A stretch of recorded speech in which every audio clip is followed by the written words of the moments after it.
It was just this week that Tyler Perry was sued by a former employee and actor, Derek Dixon. Now, today, we are going to dive into the legal documents for the very first time. Does Derek Dixon actually have a case, or is this just a ploy to take down another black billionaire? Here we go now.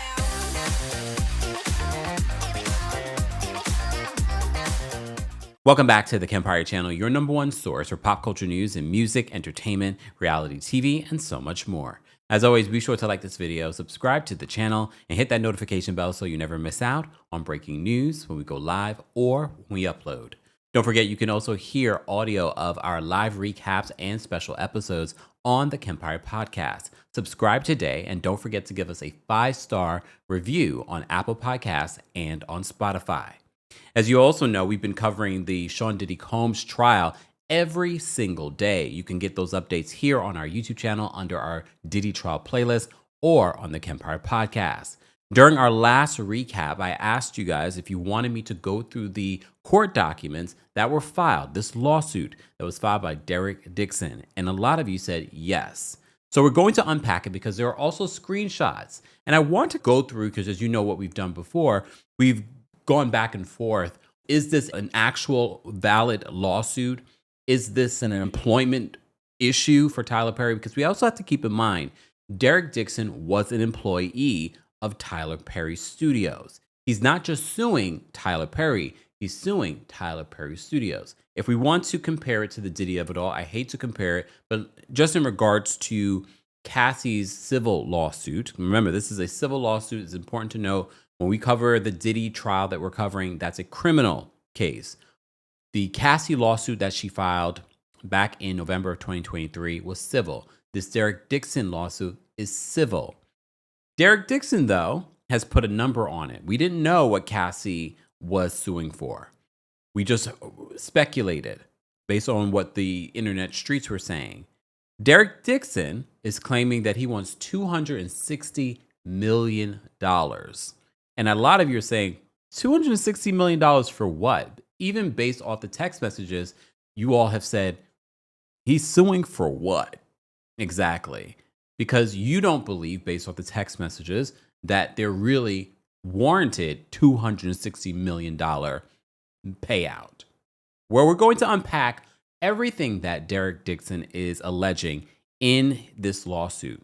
I will note, I did go to Derek Dixon's Instagram, and all of his comments are turned off. Rightfully so, because you know what's going to happen, especially when Tyler Perry is so beloved within the community, the black community. A lot of people have mixed feelings. They're like, oh, of course, they're trying to take Tyler Perry down because Tyler Perry is doing so well. He has his #1 movie on Netflix. He has all these other things that are happening. Maybe. So let's delve into the lawsuit, but I do want to read Tyler Perry's lawyer's statement before we get into it. So according to TMZ, in a statement received by Tyler Perry's attorney, Matthew Boyd, he tells them, this is an individual who got close to Tyler Perry for what now appears to be nothing more than setting up a scam. But Tyler will not be shaken down, and we are confident that these fabricated claims of harassment will fail. One of the other things that I didn't note in our original video, but I did in a short form video, is because within this lawsuit, and this is what happens when we give you an overview, when you delve into the lawsuit, other things come up. Christian Keys is also mentioned in this lawsuit. However, I did a video, a short form video, not too long ago. It actually came up before, reminding me that at one particular point, after Christian Keys went on his social media, sidebar, I'm blocked by Christian Keys. I found out in the coverage of this story because I went to Christian Keys' page to double check if his video that he had posted with all of this information about being harassed for years by this black billionaire. And he said that he had recordings, he had all of this stuff. And I feel like when he went to social media, it was his way of warning or pushing the hand of that black billionaire. I don't know if he did that in order to get a settlement. A lot of people have speculated that he received a settlement, and that's why he never came out and said the name. However, people are saying that Christian Keys came out and said that it wasn't Tyler Perry.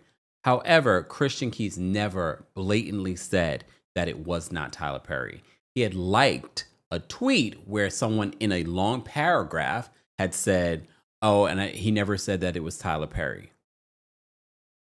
However, we also have to keep in mind Christian Keys has worked with Tyler Perry. I believe he might still be working with Tyler Perry. I don't know, because I remember Christian Keys has a show. I think it was All the Queen's Men that he wrote that is produced by Tyler Perry, if I got that correctly. But everyone has said the fact that Christian Keys has been so quiet is interesting.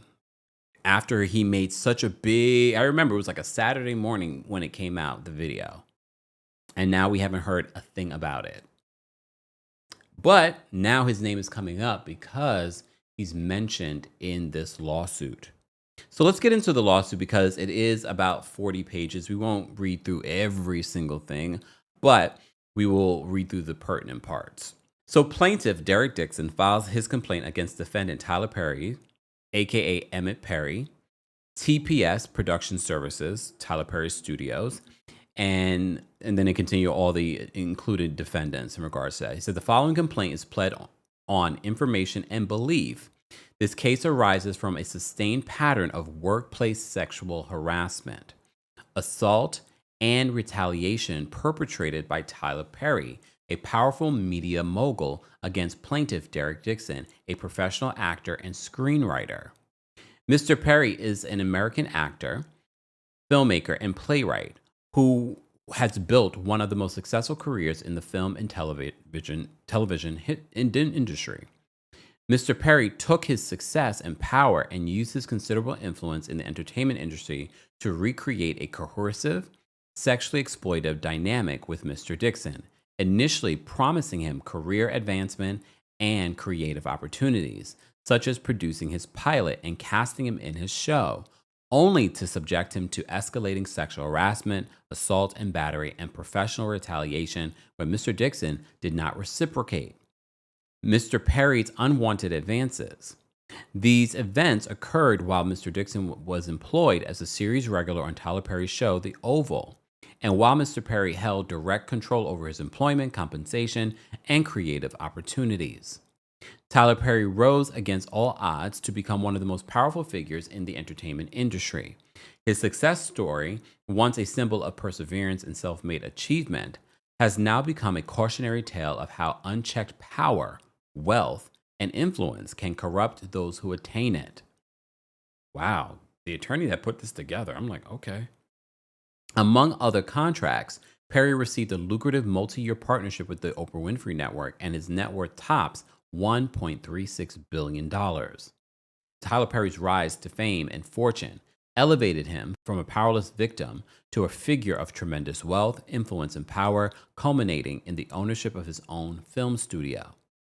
Rather than using his influence responsibly, Tyler Perry has engaged in a pattern of misconduct where he exploited his position of power.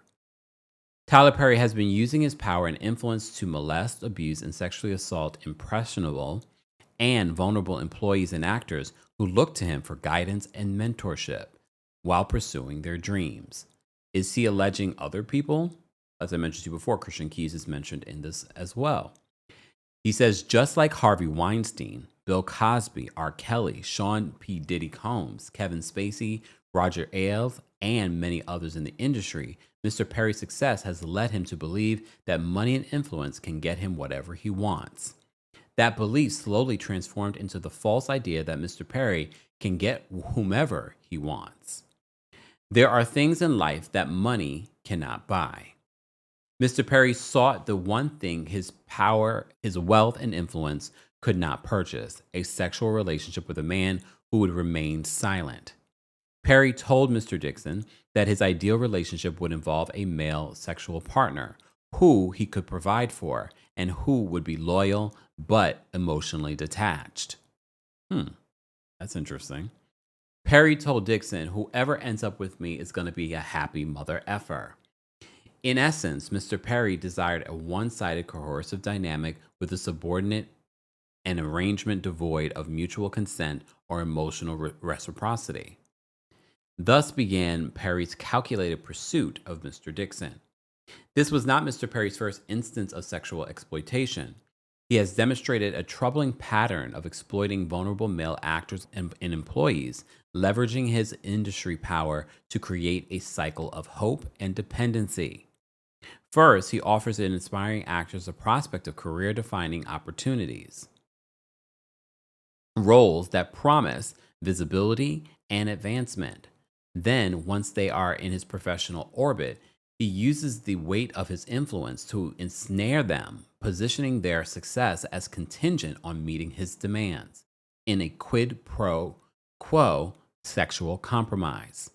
This pattern of behavior reveals a calculated use of professional power for sexual leverage. Using his influence, Mr. Perry provided vulnerable men with acting positions, roles, show, contracts, cars, and money. Once the object of his desire was hooked, Tyler Perry would then put them in fear of losing it all unless they engaged in Mr. Perry's perverted desire for sexual gratification. Mr. Perry would easily kill off a character in a show of an actor who failed to indulge Perry's sexual fantasies. I want to say this. Did you guys see Tyler Perry's speech at the BET Awards? If you're a Club Kempire member, I talked about the BET Awards and I talked about Tyler Perry's speech. I have to say his speech was actually interesting. I thought the language was interesting. I don't have the full transcript, but I have a couple of quotes from the speech.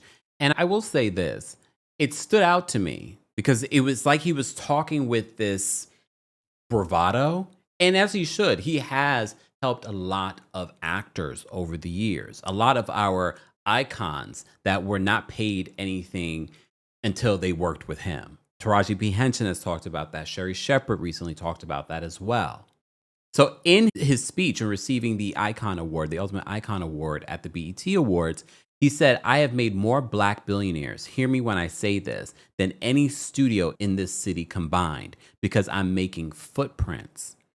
And I think a lot of that, where that landed for people, like, wow, yeah, that's true. But the way that he said it, I was like, it's true. But at the same time, I'm like, well, no, the only black billionaire we can talk about is you. You haven't made any black billionaires. You made yourself a black billionaire, but you haven't made, I get where he's going at, that he's made people rich. He's actually poured into actors that were not making a lot from these other studios. But at the same time, I'm thinking to myself, we have to keep in mind, this lawsuit just came out. But Derek Dixon filed a complaint with the EEOC, the Equal Employment Opportunity Commission. He filed that back in June of 2024, a year ago.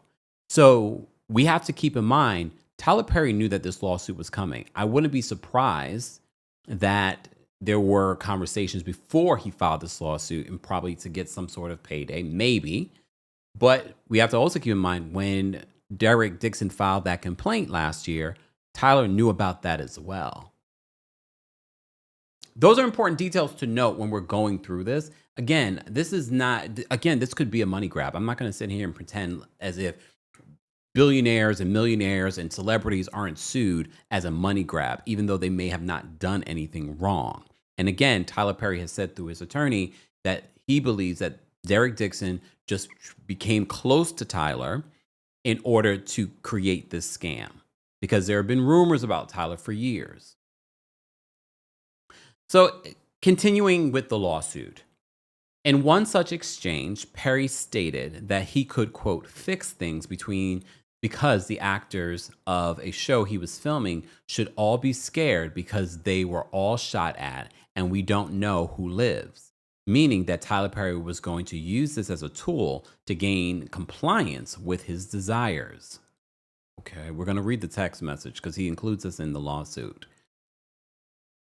Derek Dixon was Mr. Perry's sexual desire ever since they became acquainted. Dixon was working as a part of an event staff for a party hosted by Mr. Perry when Perry noticed him. Perry immediately offered Dixon the chance to audition for a part in one of his TV productions.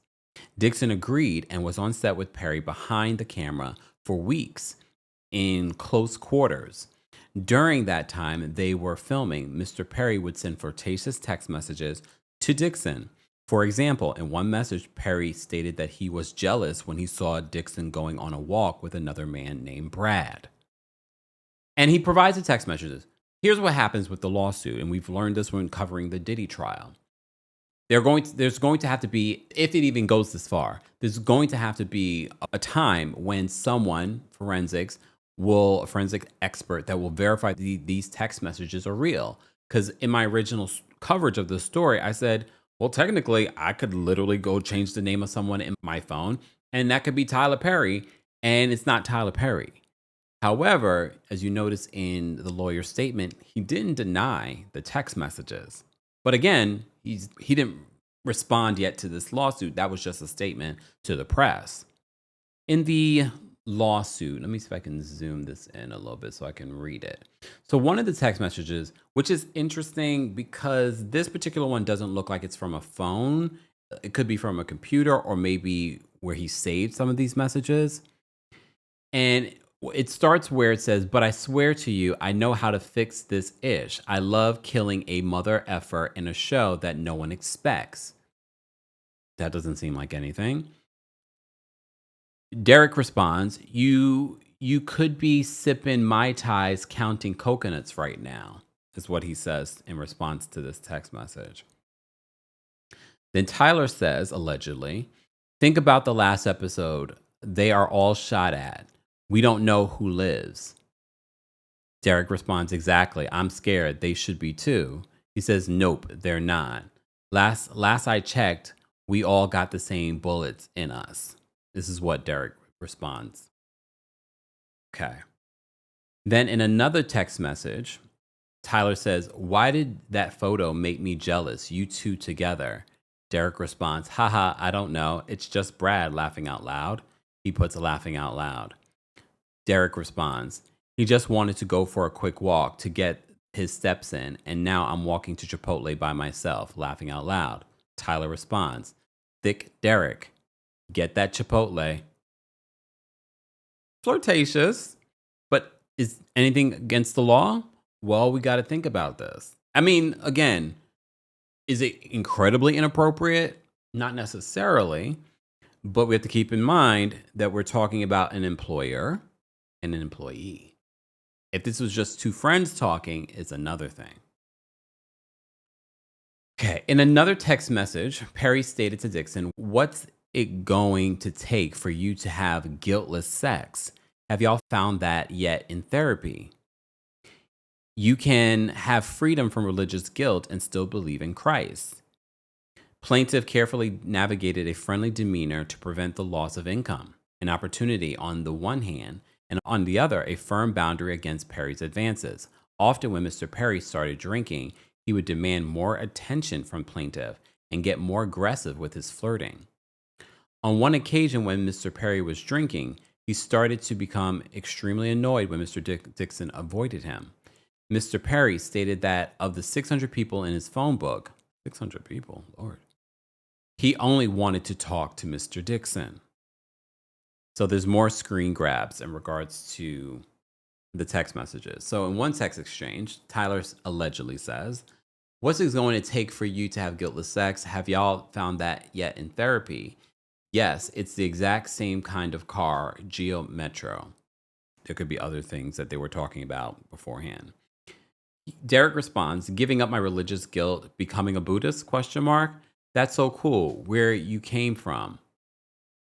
Tyler responds, unfortunately, Derek, I have friends who are in their 50s and 60s who are still dealing with that, and it's so sad. You can have freedom from religious guilt and still believe in Christ.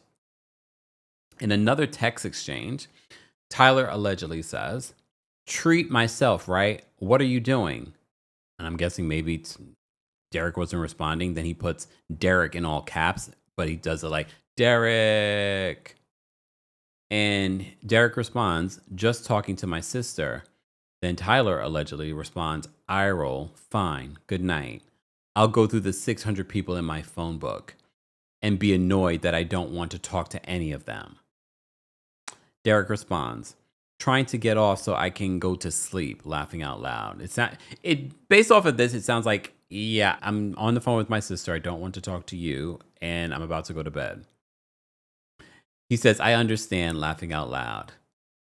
Derek responds, laughing out loud, apparently you're not the only one that's been drinking tonight. Tyler responds, I just started. According to this, Derek says they didn't, laughing out loud. Okay. So they continue in the lawsuit. Dixon did his best to tiptoe around Mr. Perry's sexual aggression while keeping on Mr. Perry's good side. Mr. Perry made it clear to Dixon that if Dixon ignored Perry or failed to engage with the sexual innuendos, Dixon's character would, quote, die in the next season. Indeed, Dixon's character Dale was shot 4 times in the chest at the end of his first season on the Oval, and Perry always held this over Mr. Dixon's head, implying that Dale would survive if Dixon kept Perry happy.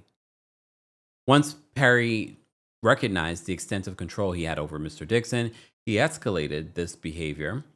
On multiple occasions, Mr. Perry sexually assaulted Mr. Dixon, including one instance where he forcefully pulled off Mr. Dixon's clothes, groped his buttocks, and attempted to force himself on Dixon.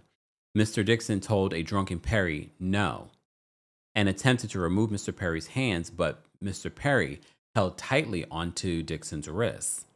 Mr. Dixon was only able to escape after de-escalating the situation by abruptly changing the subject. The day after the assault, Mr. Perry called and texted Mr. Dixon relentlessly saying, tried you, call me, and I really need to talk to you. Please call as soon as you can. Finally, when Mr. Dixon answered Tyler Perry's call, Mr. Perry profusely apologized for the sexual assault while blaming it on other things. Perry continued, he didn't know why he would do that. Maybe he was self-sabotaging. On the very same call where he apologized for the sexual assault against Dixon, Perry told Dixon, and don't worry, we're going to do your show. Because remember, Derek Dixon's also a screenwriter. Referring to the pilot that Perry knew Mr. Dixon had desperately wanted to produce. Okay, let me play devil's advocate because we've been talking about this when it comes to the Diddy trial. And when we talk about abusers and manipulators, once they've made a mistake and they know that there's something that you need or you want, especially if you are a thriving or trying to be a thriving actor or screenwriter, you just did something bad and now he's just like, oh, I really love your play. Maybe we could do something with your play. Sort of like dangling a cookie so that Derek won't do anything. Shortly thereafter, Mr. Dixon got a call from Perry's lawyer saying that Christmas had come early and that Dixon was getting a substantial raise and that the show was greenlit. Perry's attorney explicitly warned Dixon not to tell any other actor on the show about Dixon's raise because no other actors were getting a raise, only Dixon. I wonder if he documented that call. Perry kept telling Dixon that he was sorry that the harassment would not happen again. However, the harassment and assaults continued. Mr. Perry would also try to deflect the blame for the sexual assault by saying that Dixon didn't have a strong enough no. Perry told Dixon that you have to be able to say no to propositions for sex and mean it and make it clear. Oh, that sounds manipulating. Dixon did not know how to answer without facing retaliation, cancellation of his production contract, or perhaps being killed off the show. So instead, Dixon made a joke out of the situation, stating that I only say yes to sex if it gets me an Oscar. In response, Tyler Perry stated, the only one who could have gotten that Oscar for you through sex is in prison. Harvey Weinstein? So just stick to the no, unless you are really into him. Emphasis added. So we see the text message here that they share. It says, nice, Santa Monica is nice, Tyler says. I'm glad you're going out there. How is your, quote, no? Is it stronger? You got to have a strong no. Again, he could be piecing these text messages to emphasize what he's saying in this lawsuit because I'm trying to see the context in the text and I'm like, what was said before then? So Derek responds, yes, it's strong. My mom literally thinks I'm going to sell my soul to the Illuminati. She heard Kanye say that it's real. Tyler responds, well, I don't think that, but I do think that you have to be able to say no and mean it and make it clear. Again, I could take this text as Tyler just giving you advice as opposed to Hollywood versus what you're trying to say that he's talking about. Just saying. I'll only say yes if it gets me an Oscar, Derek says. Then he puts JK, JK, JK, JK, and then he says, I hear you. Tyler responds, well, the only one who could have gotten that for you through sex is in prison. So just stick to the no, unless you are really into him. Then he puts a sticking out the tongue emoji. Again, that text message doesn't prove to me that Tyler did anything inappropriate. If anything, it says to me Tyler is trying to guide you in this Hollywood world based off of that. But again, this is why in the lawsuit he's giving his version of the story. In response, Tyler Perry said that we went through that. Perry reveals through these text messages that the no he was referring to was Dixon's no to sex in exchange for promotion in the industry, classically known as quid pro quo sexual harassment. Perry sent this message to Dixon because that is exactly what Perry was doing. At some point, Dixon left Atlanta and moved to Santa Monica to create distance from Tyler Perry. However, even at long distances, Mr. Perry continued to sexually harass Mr. Dixon. Plaintiff Derek Dixon is an individual who resides in the state of California. Okay, this is just talking about the party, so I think we can skip through any of this. Okay, let's scroll down because I don't think any of this is necessarily important for what we're getting into. Then the venue and jurisdiction. The court has a personal jurisdiction over all defendants because they have purposely availed themselves. All right, so we're going to move past that.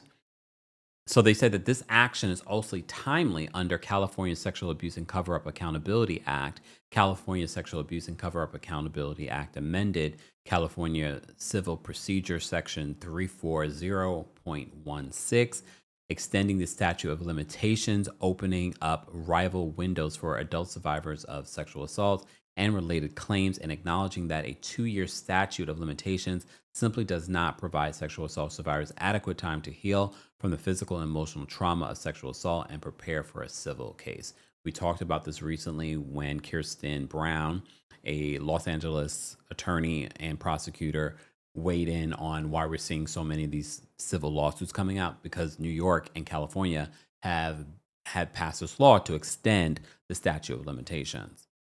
Mr. Dixon was a resident of California from January 2023 through the end of the relevant time period, and the sexual assault and harassment of Mr. Perry continued and extended into the relevant time period where Mr. Dixon was a resident of and working from California for Mr. Perry.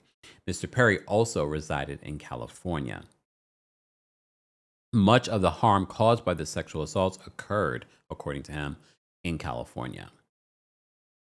All right, so that's just giving us some logistical things that we needed to know. Factual allegations. So under factual allegations, they say in or around September of 2019, plaintiff worked for an event company called Legendary Events in Atlanta that was hired to organize defendant Perry Studios' opening party. Plaintiff was recruited by Tony Conway, the owner of Legendary Events and close friend of Tyler Perry. Mr. Conway decided to place Mr. Dixon directly in a role at the party that required frequent conversation with Tyler Perry. Defendant Perry picked plaintiff out of a crowd of employees present at the party and began asking plaintiff questions about his employment status and whether plaintiff was an actor. In or around early October and on the last day of the party, defendant Perry insisted that he and plaintiff exchange phone numbers, and Perry subsequently texted plaintiff to introduce himself. Perry began by asking Dixon about his dreams and aspirations. Dixon told Perry that he was interested in acting and writing. Perry then told Dixon to do an audition over the phone and send it to Perry. Dixon told Perry he was at a Halloween party. Perry asked to see pictures of Dixon in the costume, and Dixon complied. When Perry saw the pictures, he texted Dixon, I was going to say, your cowboy needs a sugar daddy. Perry continued with, you look great. You're just lacking costume parts. Sorry, don't want to offend, Dixon responded. Not at all. It's so true, half-assed costume. To which Perry replied, what's true, cowboy needs a sugar daddy? Implying that Perry wanted to be Dixon's sugar daddy. Dixon quickly shut down those comments by reiterating what he said earlier, that the truth was that he was lacking costume parts. Shortly thereafter, Dixon's boss at Legendary Events called Dixon and told him that Tyler Perry was having another event in Los Angeles and specifically wanted Mr. Dixon to fly from Atlanta to Los Angeles to work on the event. For the opportunity to fly to Los Angeles, Dixon was flattered and jumped on the opportunity to meet Tyler Perry again. Shortly after doing the event on November 3rd of 2019, defendant Perry sent plaintiff several text messages that he would love to find plaintiff a job and change plaintiff's life, insisting that they should, quote, make it happen.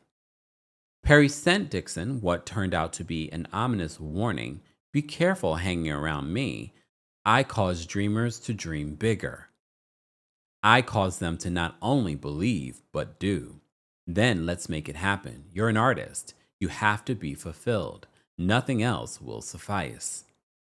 The very next day, defendant Perry sent an email which contained an offer for plaintiffs to play the role of Dale in Perry's television series Ruthless. Perry said that it was a small role that could get a lot bigger, thereby setting up the first stage in a series of escalating quid pro quo offers. At this point, Dixon did not know that Perry was interested in men or that he was looking for a sexual relationship. And it should be noted, Tyler Perry has never come out and said that he is gay, bisexual, or other.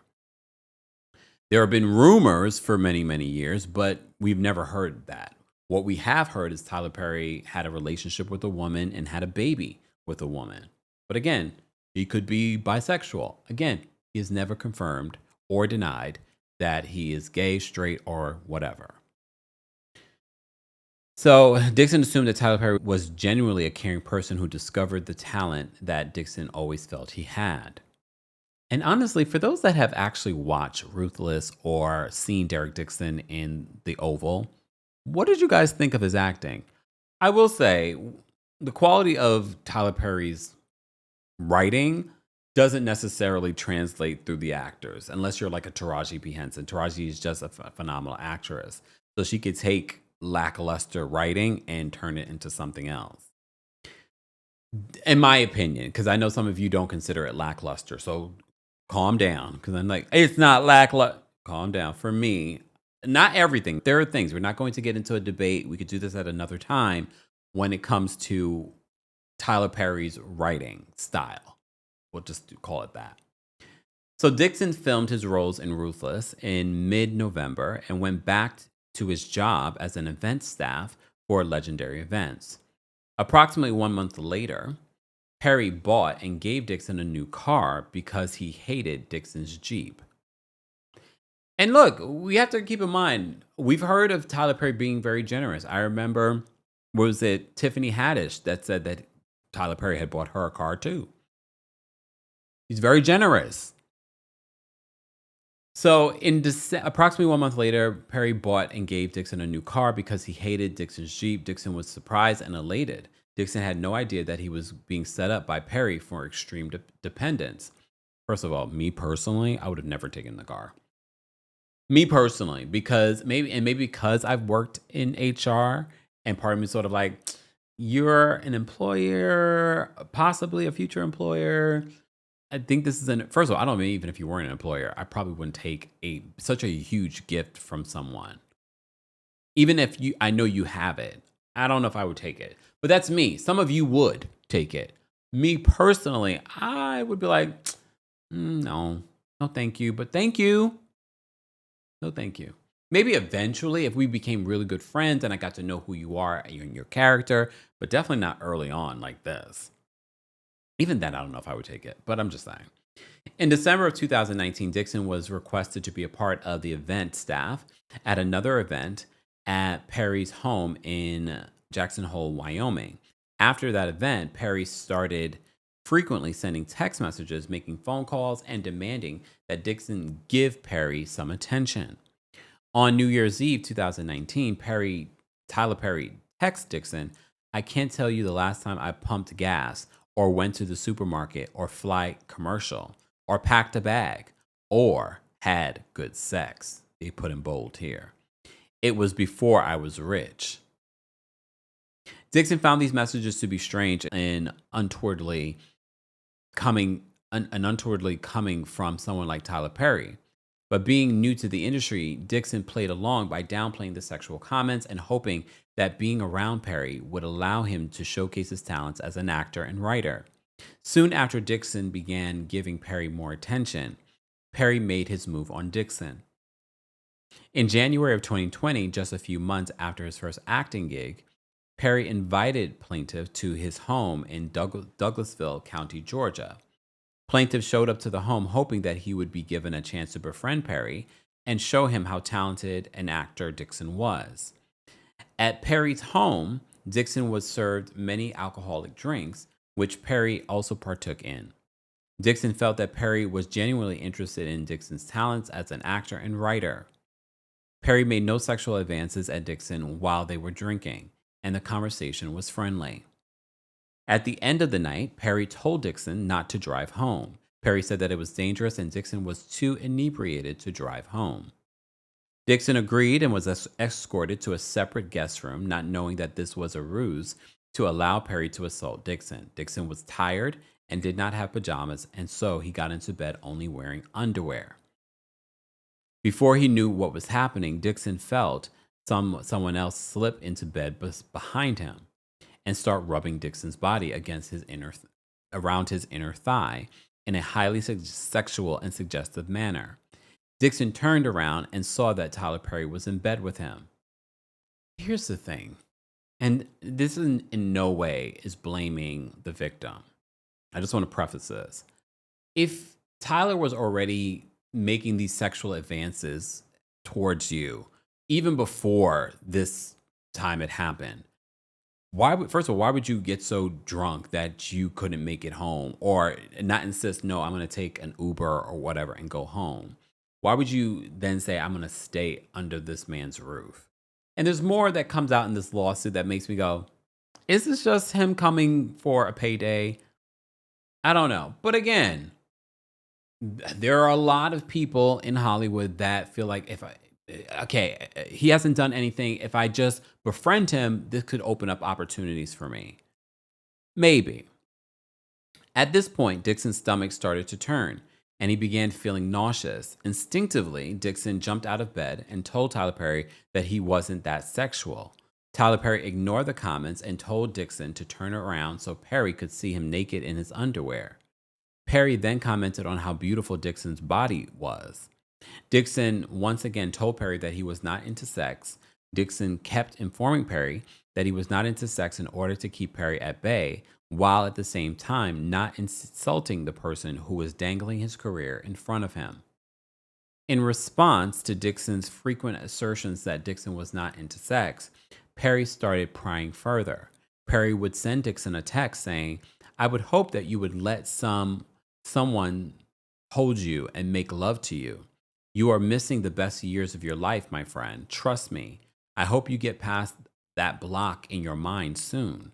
Perry was implying that Dixon would hopefully get past the block in his mind and would let Tyler Perry make love to him.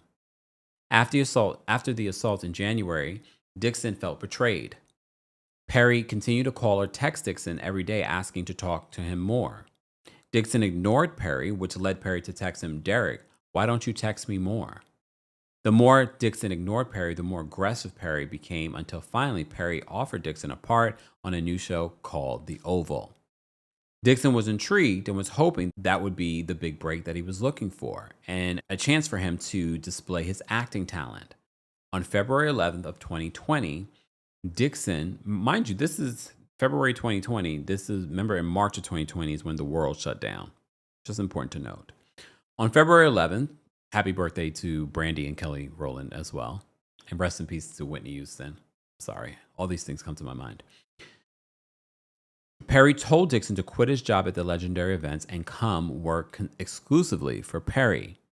Perry was not able to control Dixon so long as Dixon had a secondary income that was providing for his basic needs. I mean, look, that's not unnecessarily true. If you've been following our Diddy updates, we've seen similar predator behavior from Diddy. Once Dixon quit his job to his role on the Oval, Perry started getting more and more personal with Dixon, knowing that Dixon was now under his control. Perry would often say things like, I give and give and give, and no one ever does anything for me in return. No one ever gives me what I want or what I need, implying that Dixon was not giving him sex. Perry started asking Dixon about sexual preferences and what role Dixon took on when engaging in sexual acts, i.e., whether he was the top or bottom, which in sexual terms mean whether Dixon preferred to give or receive anal sex. Perry further indicated to Dixon that he had sex with men before and that he was, quote, he was a top. Perry further told Dixon that when you have a big D and when you hit the G spot right on these bottoms, they go crazy. Okay. Perry further told plaintiff that he wanted a man who was in a relationship with another individual, but with whom he could be emotionally involved and engage in sexual acts with, like a friends with benefits relationship. Because Perry did not have the time to deal with the emotional aspect of a relationship, only the physical. But why wouldn't Tyler Perry, at his age and what he's achieved, unless he had another relationship that fulfilled that, but why at that particular point in his life wouldn't he want a partner that, again, this is based off of what Derek is saying in the lawsuit. I'm not saying this is necessarily true. But why at his particular, like at this point in my life, if that was to come to me now, like I would embrace that.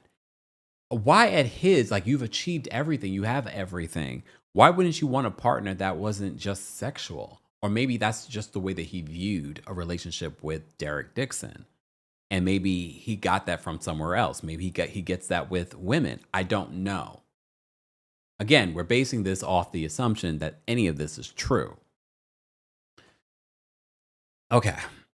So Perry further told plaintiff that he wanted a man who he can have a relationship with. We read that part.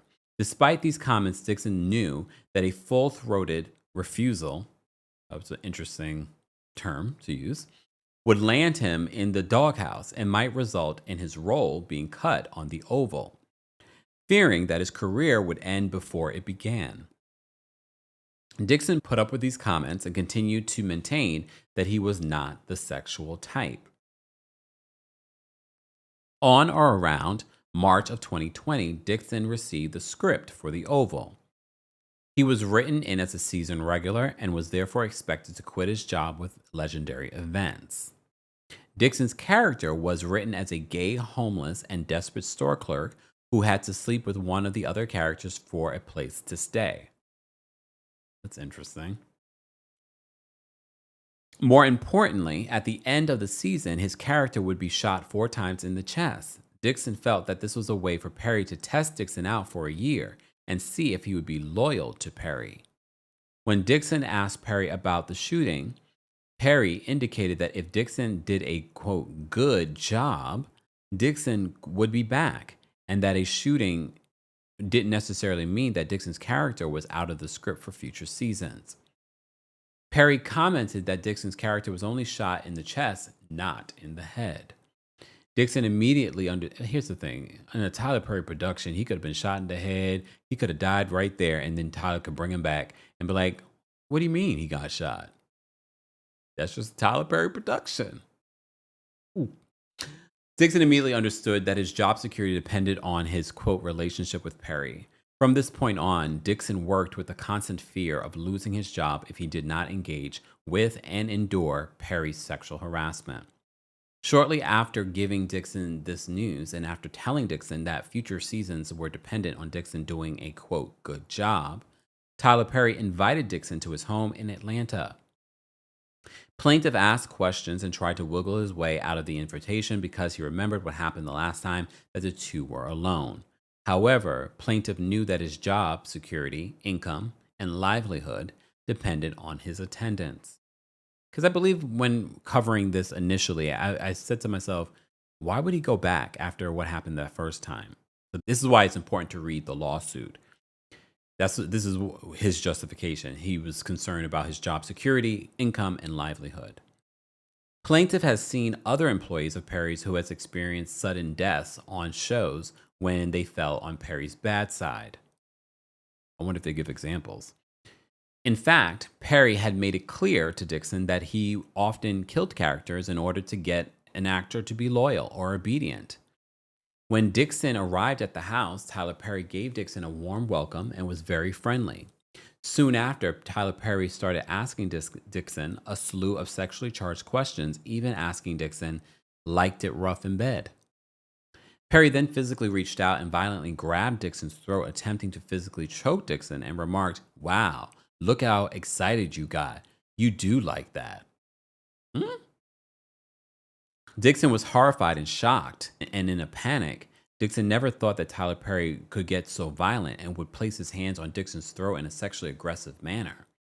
Dixon did not enjoy or consent to any of this conduct. Dixon was in shock and took steps to immediately de escalate the situation.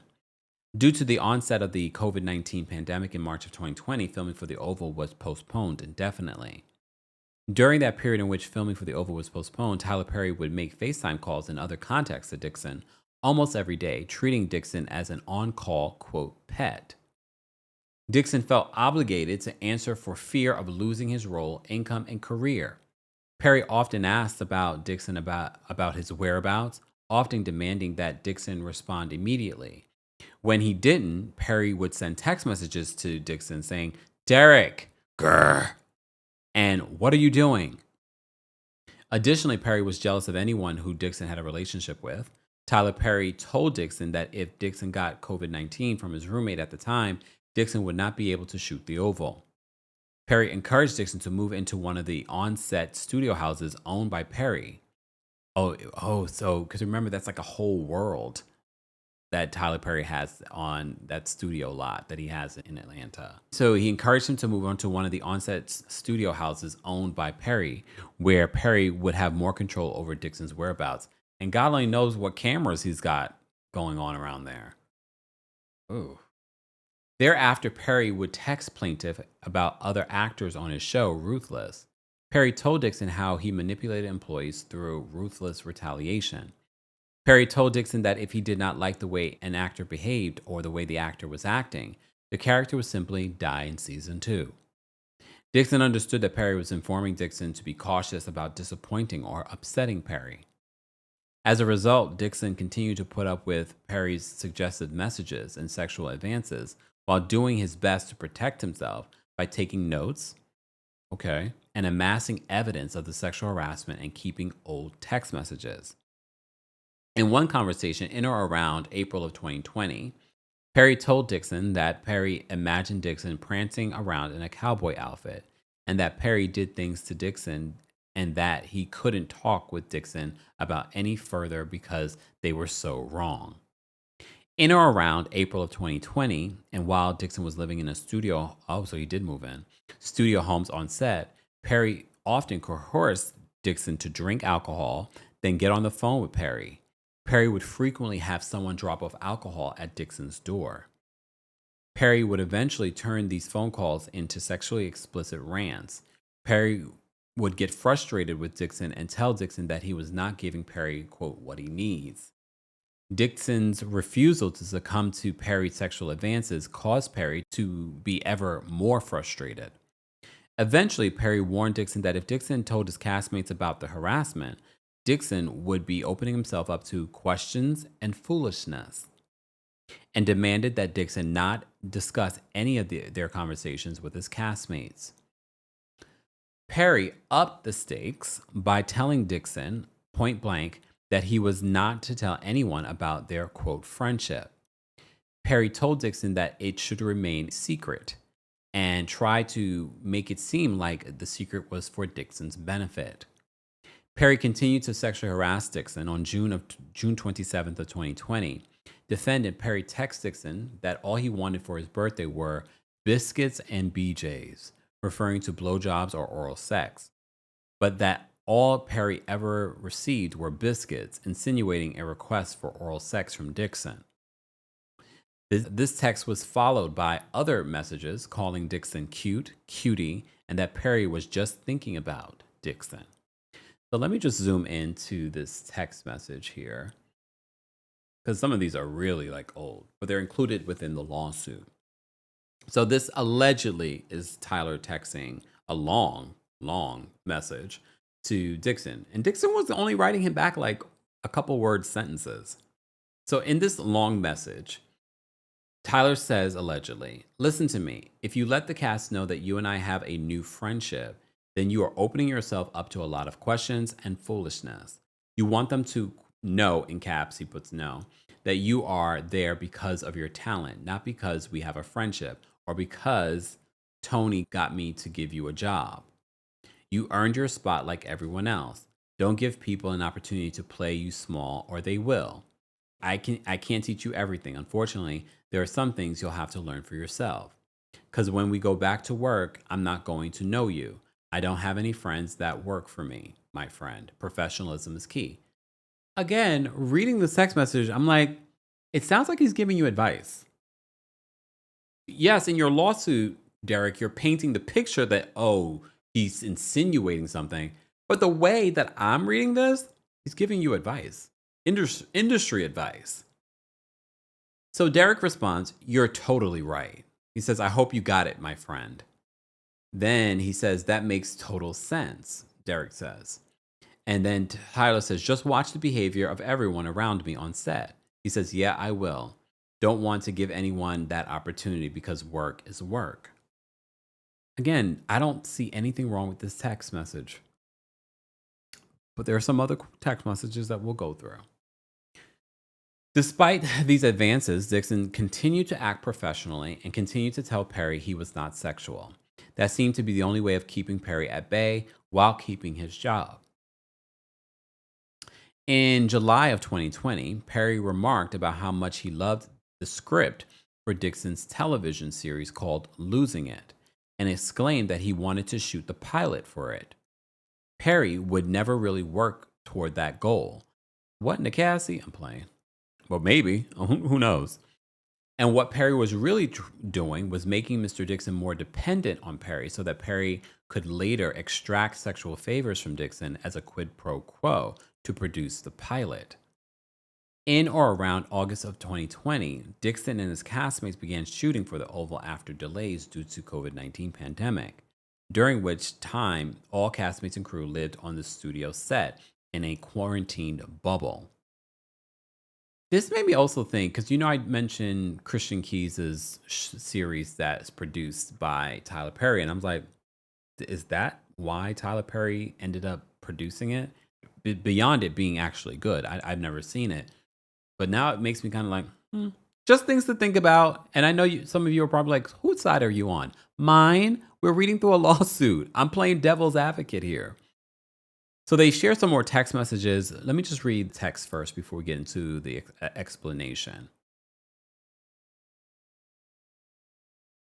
Okay, before we continue in regards to this lawsuit, just a reminder to like the video. If you're listening to this, be sure to give us a 5-star review on Apple Podcasts and on Spotify. And if you're listening to us on Spotify, feel free to chime in the comment section. That's the cool thing. I'm surprised Apple hasn't added that as a perk of having podcasts, of commenting. We can also do polls on there. Be sure to let us know your thoughts. And also a reminder, the Kempire After Dark, the villain era, is coming to Philadelphia in less than 3 weeks now. I can't believe it. I haven't been to Philadelphia in so long. The last time I was there was for our Kempire After Dark show. And shout out to all of you that came. Go get your tickets today. Meet and greets are available for that. July 10th at City Winery. Then I'm coming to Atlanta on August 5th at the City Winery there. Then we're back in DC on August 22nd at Union Stage. And then New York City, we have our live show on September 12th.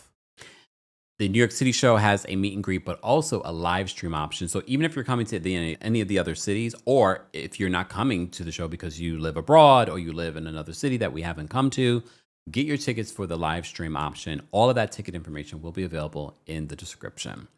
All right, let's continue in regards to this because we've been already talking about like an hour. I knew this was going to be long, but it's okay. I'm taking my breaks. I'm pausing the video, the edits. I'm not gonna even edit this one. I'm just gonna put it out. Yeah. If I mess up a word, if I say one word too much, if I say, you'll have to deal with it. It's okay. This is the only way I can be able to do this. I was going to try and do this live, but then I can't necessarily take the breaks that I want to take. And one of the reasons why I don't do the Diddy stuff live is because a lot of if you guys were commenting, it would distract me from some of my thoughts and things that I would remember. So I much prefer to do some of these things pre-recorded. So let's continue with this lawsuit that Derek Dixon, a former employee of Tyler Perry, an actor that was in Tyler Perry's series Ruthless and The Oval most recently. It should also be noted that Derek Dixon filed a complaint with the EEOC in June of 2024 before filing this lawsuit. So, in the lawsuit, shortly after Perry confided in Dixon that two cast members were, quote, pissing him off, that Perry swore that he knew how to fix this ish. Perry added that he loves killing a mother effer in a show that no one expects, that he was going to shoot them all shot, going to shoot them all shot and kill them mofos character, referring to killing off characters in The Oval, played by actors who Perry wanted to retaliate against. More importantly, Perry stated in one text message, "I may need to shoot the shoot early," which Dixon understood to mean that unless the actors knew they were going to die and that their time on the show was over, they wouldn't change their ways. Perry was going to film the shoot early so that the actors would be more submissive to Perry's requests. There's a lot of interpretation of the text messages that don't necessarily land. Let me look at the actual text messages. So in one text message, it says, "But I swear to you, I know how to fix this ish. I love killing a mother effer in a show that no one expects." Again, I'm reading that and I'm like, that sounds like a writer trying to throw something at us that we wouldn't expect, but okay. Derek responds, "You could be sipping Mai Tais and wait, Mai Tais counting coconuts right now." Then in another text message, Tyler says, "Think about the last episode. They're all shot at. We don't know who lives." Derek responds, "Exactly. I'm scared. They should be too." In regards to the other actors, I'm assuming. Then he puts the laughing emojis. Tyler responds, "No, they're not." In another text message, Tyler allegedly says, "They are stupid to think. They are stupid to think that. So stupid. I'm gonna have to come. I'm gonna have a come to Jesus moment with them. I think I'm going to shoot them all. Get shot." So Derek responds, "That'll do it." They'll be like, "Wait," and then he puts the eye emojis. "I may need to shoot the shoot out early." Okay. And then Derek responds, "Like Tuesday," and then he puts these laughing emojis. So he didn't seem to have a problem if this is what he's alleging that Tyler was doing. He didn't seem to have a problem with it, but because he knew his job was secure. Or maybe, this is what Derek says, or maybe, okay, that Beyonce song on the loudspeaker for everyone. And then he puts a Beyonce emoji. And then he says, "I was just about to text you this," is what Tyler says. Okay. Let me see. So he says Perry intentionally made these comments to instill fear in Dixon. Mr. Dixon now knew that he too would lose his job if Dixon did not play ball with Perry's sexual harassment. This is what Perry had been setting up. Dixon was now fully reliant on Perry for his income, hope, and future and aspirations. Perry made it clear that Dixon was not to disclose the relationship to anyone else. Okay, can I play devil's advocate again? Saying that he shouldn't share this relationship with anyone else can be manipulative, meaning he covers himself. "Oh, you never told anyone about these instances," or that Tyler's texting me, or da da da da. Or play, because who knows if Tyler allegedly was doing this with other actors. Again, we don't know. if I wanted to play devil's advocate. Perry made it clear that Dixon was not to disclose the relationship to anyone else, and that Dixon was aware that Tyler Perry would kill him off of the show for good, thereby ending his career if Dixon got on Perry's bad side. To top it all off, Dixon already knew that his character was shot 4 times at the end of the seasons, but the shots might not be fatal. In July of 2020, Perry read the script of Dixon's pilot and told Dixon that he loved the show so much he wanted to shoot the pilot for it. Dixon did not know that Perry never intended on shooting the show. Perry knew that he could use the motivation of the shooting Mr. Dixon's show to get Dixon to do what Dixon had been resisting for many months, which was to give Perry the sexual gratification Perry so craved.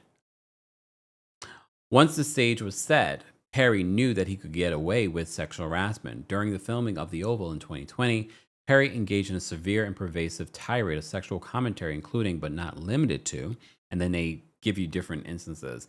A, that Dixon, quote, liked being choked, following Dixon being choked by a cast member on the scene on The Oval. B, why do you twist your hips when you walk? C, how can I get a day of Dixon? D, when will you be thick again? E, I love how I feel right now, but I don't like being horny. F, I feel sorry for the first person who flirts with me. G, see, this is the thing. Some of these text messages are inappropriate for an employer to be sending. If it was just a friend, no. But it would be inappropriate if you sent it to a friend and the friend told you, I'm not interested. But, okay. I feel sorry for the person who flirts with me.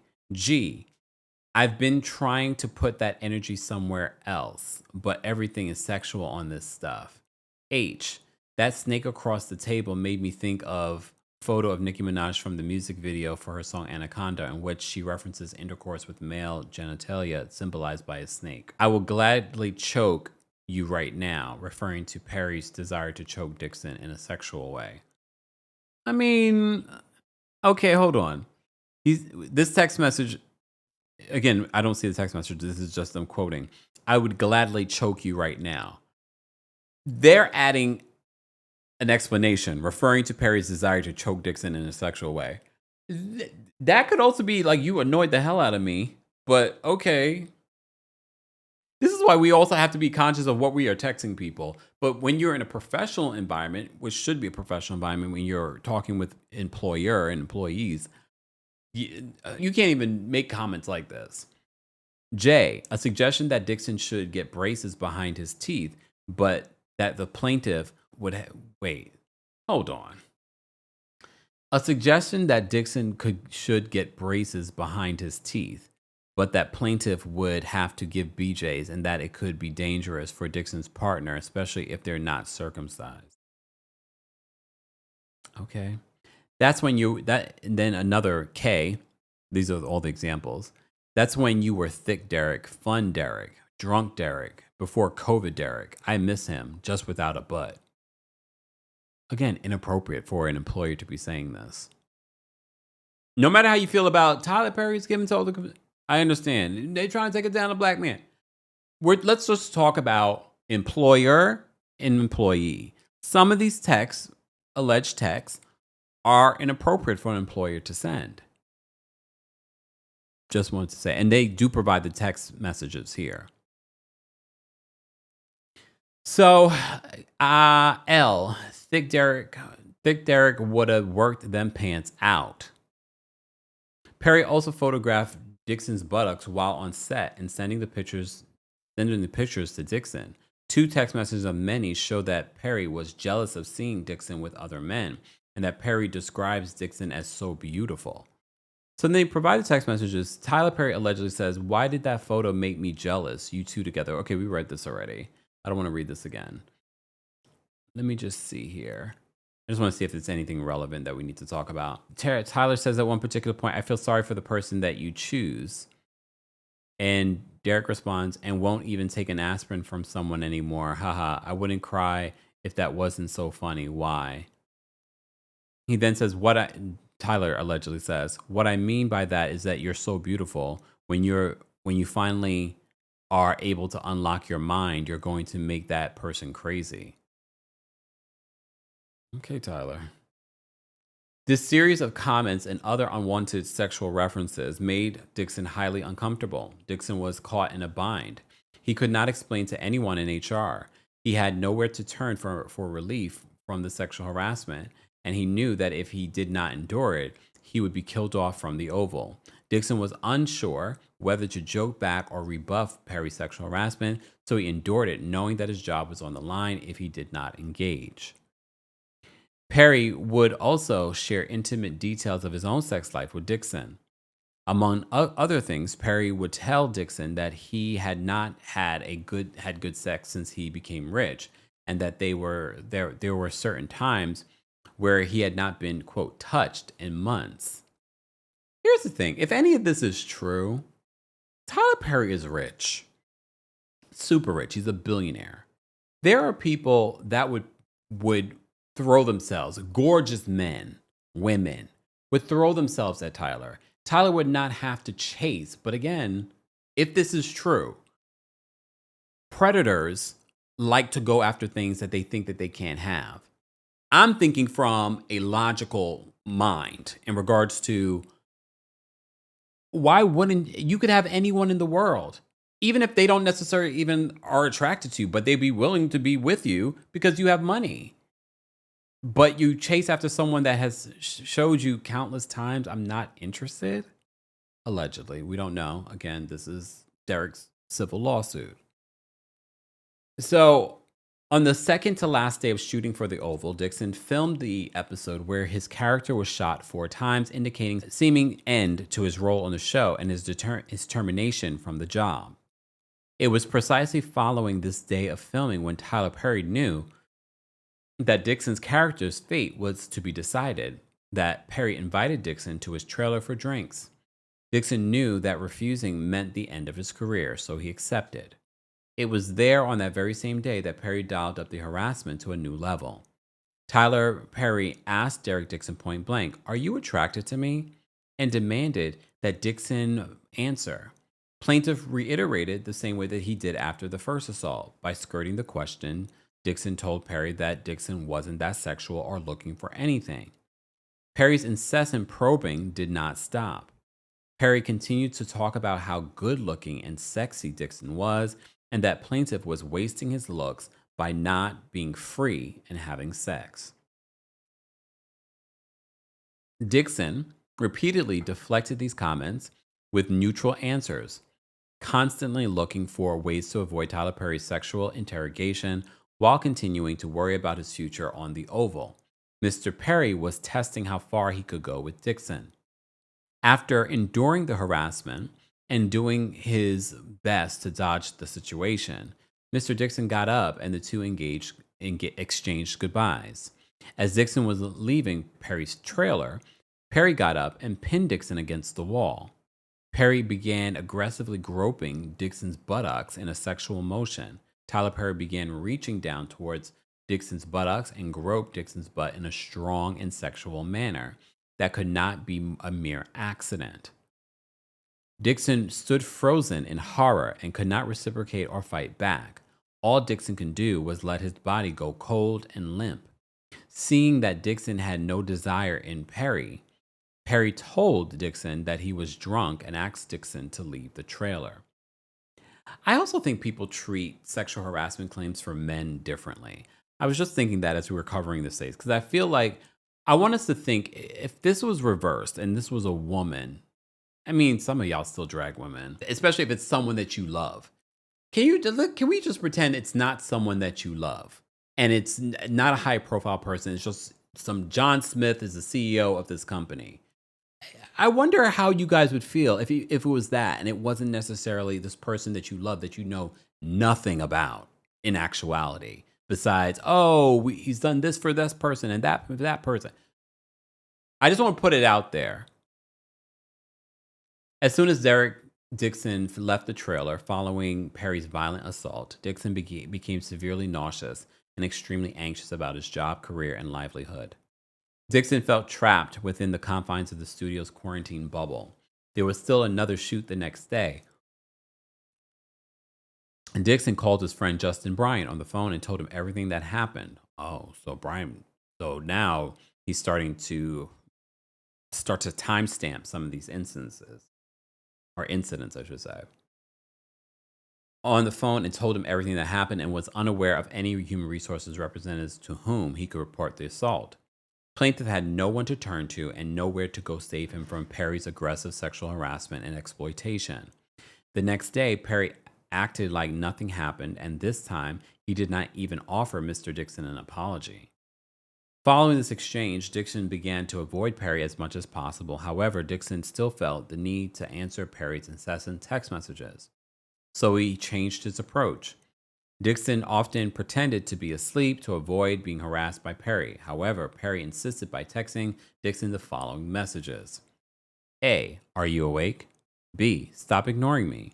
C. You are awake, Derek. D. In all caps. Wake up. I know you are not sleeping. Okay. And E. Give me attention. Okay. Again, we have to think about this. Normally, if a friend was texting you this, maybe. But your employer is texting you this, allegedly. In or around October of 2020, Perry invited Dixon and other actors from the Oval on a cash trip to Perry's personal island in the Bahamas. Dixon knew, as did everyone else on the show, that declining to go on this trip might cause Perry to erase you from the show. Dixon agreed to go, knowing that the whole cast was going to be there. One night, while in Perry's private island in the Bahamas, the cast was having a party. At the end of the night, Perry told Dixon that he wanted to talk to him. Dixon was caught off guard. Perry made alcoholic drinks and forced Dixon to drink with him. Dixon knew that he could not refuse the drinks, otherwise he would risk upsetting Mr. Perry. Instead, Dixon tried to stay in control and sipped the drinks slowly. Tyler Perry did not control himself. He drank until it was clear that the alcohol had made him bold and sexually aggressive. Perry told Dixon that he wanted a relationship with someone who could be emotionally and sexually available to him, but would also be permissive permissive of Perry having his own relationship with someone else. Okay. He wanted an open relationship? Perry said that he could see himself having that type of relationship with Dixon, unless, allegedly, if any of this is true, unless Tyler wanted to be able to have his boy toy on the side, but publicly be with a woman. And he wanted to make that clear. If this is going to be anything, it's not going to be a relationship, because I'm not going to come out of the closet. Allegedly. Again, I don't know if that's necessarily true. All right. Perry said that he could see himself having that type of relationship with Dixon. Perry insisted that Dixon needed to be with someone rich because Dixon liked nice things. Perry told Dixon that he was watching all the cast as they laid out in the sun with tanning oil. Perry continued raving about how seeing Dixon greased up like that was driving him crazy. Tyler Perry said that he would have burned the whole island down if one of the other actors or anyone else from the group had touched Dixon that night. At that point, he once again aggressively seized Dixon and groped his buttocks. Dixon once again did not reciprocate and froze up. Perry got the message and told Dixon to go to bed. Dixon was terrified and could barely sleep. From that moment on, Perry became extremely frustrated and possessive. Perry wanted desperately for Dixon to be attracted to him, but Dixon was not. In one exchange, Perry sent pictures of himself from the Bahamas to Dixon. They also show this. They actually have a screen grab of a picture. So this one might be real. In one exchange, Perry sent pictures of himself from the Bahamas to Dixon. Dixon responded that the water looked nice. Perry got upset that Dixon did not see the stud, in quotes, in the picture and instead focused on the water. Perry called Dixon an a-hole for laughing out loud at Perry's desire for Dixon to call him a stud. So the text message, you see a picture of Tyler Perry by a, what do you call it, water ski thing? A jet ski, there we go. And he has stud, okay, whatever. So he sends a picture to Derek, and Derek says, nice picture. Yeah, the water does look calm. And Tyler responds, nice picture, question mark, question mark, question mark. And Derek responds in caps, great, amazing, awesome picture. Exclamation point, exclamation point, exclamation point. Tyler says, you don't see the stud in that, quote, nice picture? And then he puts in caps, rude. Derek responds, laughing out loud, yes, that's a stud. And then Tyler responds, a-hole. He actually says the word. I'm editing it down. On or around October 18th of 2020, and following Dixon's return from the Bahamas, Perry told Dixon that he was jealous that Dixon was giving too much attention to other men. Perry stated that Dixon was being too much of a social butterfly and that he would need Dixon to sit still this week, further attempting to exercise his influence over Dixon's interaction with other men. Perry continued to wield his position as Dixon's boss, demanding sexual attention in exchange for his continued employment. These text messages were followed by others to Dixon like, Derek, don't you dare ignore me. I deserve better. I deserve all attention all the time. Dixon, out of fear for an unknown future of his career, continued to give Perry the social attention he demanded, even though Dixon would constantly get sexually harassed. On several occasions, Perry would text Dixon while drunk. In one exchange, Perry told Dixon, you know what I cook, Derek? And then proceeds to say, I'm so drunk, talking ish. In December of 2020, Dixon began feeling depleted due to Perry's continued pattern of sexual harassment. The assaults and harassment began manifesting in his physical health, and Mr. Dixon had no one to turn to. Dixon visited a physician who indicated that Dixon exhibited severe symptoms of acute stress, insomnia, and stomach issues and dangerously low cortisol levels due to the sexual harassment and assault. The physician prescribed Zoloft, an antidepressant for Dixon's ailments. The sexual harassment continued through the beginning of 2021. Perry continued sending Dixon unsolicited photos of Dixon's body from the set of the Oval, with comments such as, oh my God, I think he meant thick Derek, and he says thick. I don't see them providing screen grabs of that, even if they censored them. Why don't we see those particular text messages? Or maybe it's in here. I'll keep going, but I don't see any. The sexual harassment continued through the beginning of 2021. Perry continued sending Dixon unsolicited photos of Dixon's body on the set of the Oval with comments such as, OMG, look at thick Derek. Thick. No, the weight difference. I can do see it. Thick Derek. Okay, good. Other comments would be, nope, I can't deal with thick Derek, laughing out loud. Another comment, what's it going to take for you to have guiltless sex? Have you found that yet in therapy? Which we've talked about. Other examples, what's your waist? I'm so glad thick Derek is back with us. Break out in ass and thighs. You home? I don't want you out with your friends drinking. Okay. And another one, and there are certain ones that they put in bold, and this is one of the ones that they put in bold. You are the rose, but you are so blocked that you refuse to be smelt or opened. Okay. When you finally are able to unlock your mind, you're going to make that person crazy in a good way. Have you been intimate with someone? Your boss should not be asking you these questions. And another comment, and this one's in bold, they says, why did that photo of plaintiff and another cast member make me jealous, you two together?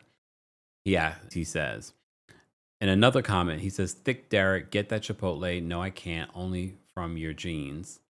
Derek is there to make men swoon. What I meant by that was that you're so beautiful that when you finally are able to unlock your mind, you're going to make that person crazy in a good way. Dixon responded, as long as my face doesn't get messed up, as long as it doesn't leave a mark. And Tyler Perry responded, what will leave a mark, Derek? Say it. On your neck? What do you mean you haven't? Have you been intimate with someone? Another comment, I can't wait to get the phone call from you when you tell me you let go and you loved every minute of it, referring to plaintiff's desire to openly engage in sexual encounters. Allegedly. We don't know if that's true or not. Then Tyler allegedly said, no straight man would be going on walks with you or cooking dinner for you. unless they wanted to F you. I would F you. Again, if this text message is real, inappropriate to be sending to your employee. What are you doing hanging out with that girlfriend of yours? She wants you to. Everybody wants to F Jacob, referring to Dixon's character in the pilot of Losing It.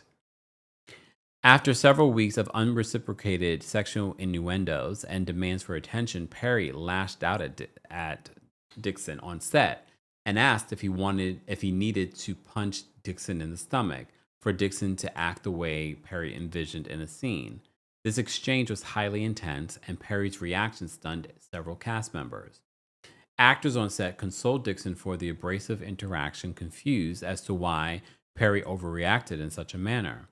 But Dixon knew that Perry was lashing out due to his frustrations at the lack of attention Dixon was giving him.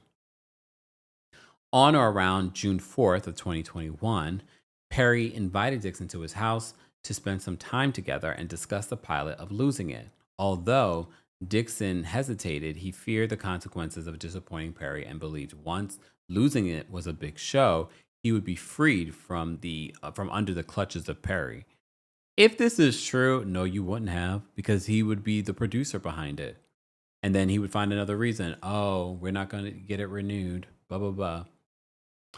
But was his motivation and why he dealt with some of this was because he had bigger career advancement in his head? Possibly.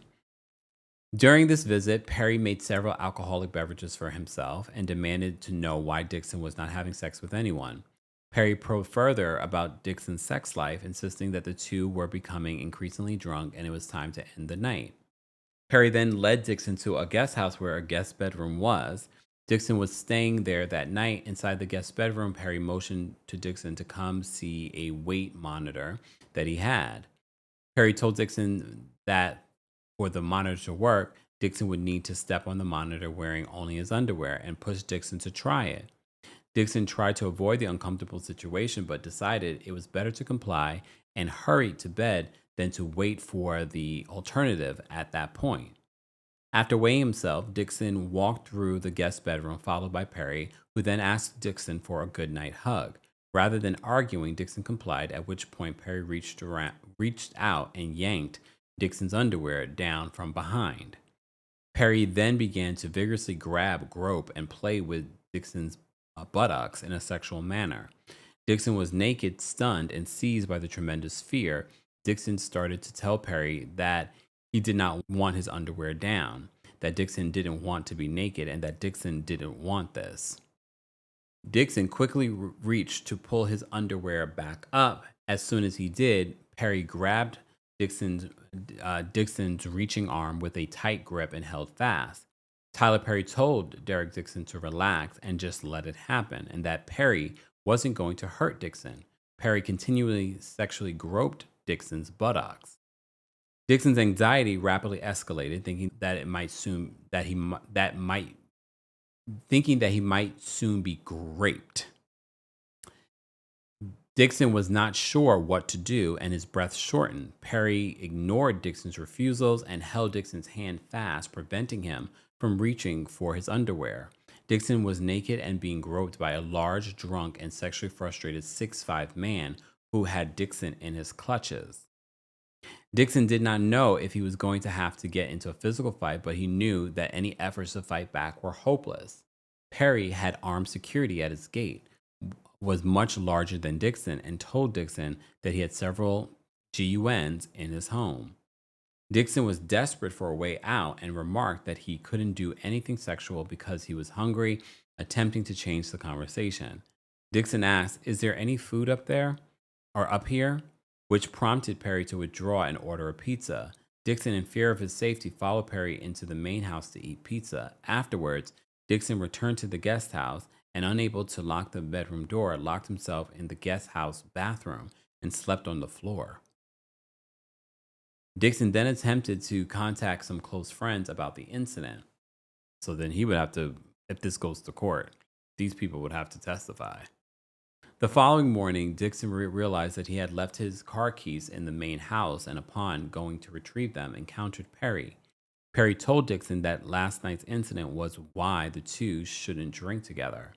and that the previous night's incident shouldn't have happened.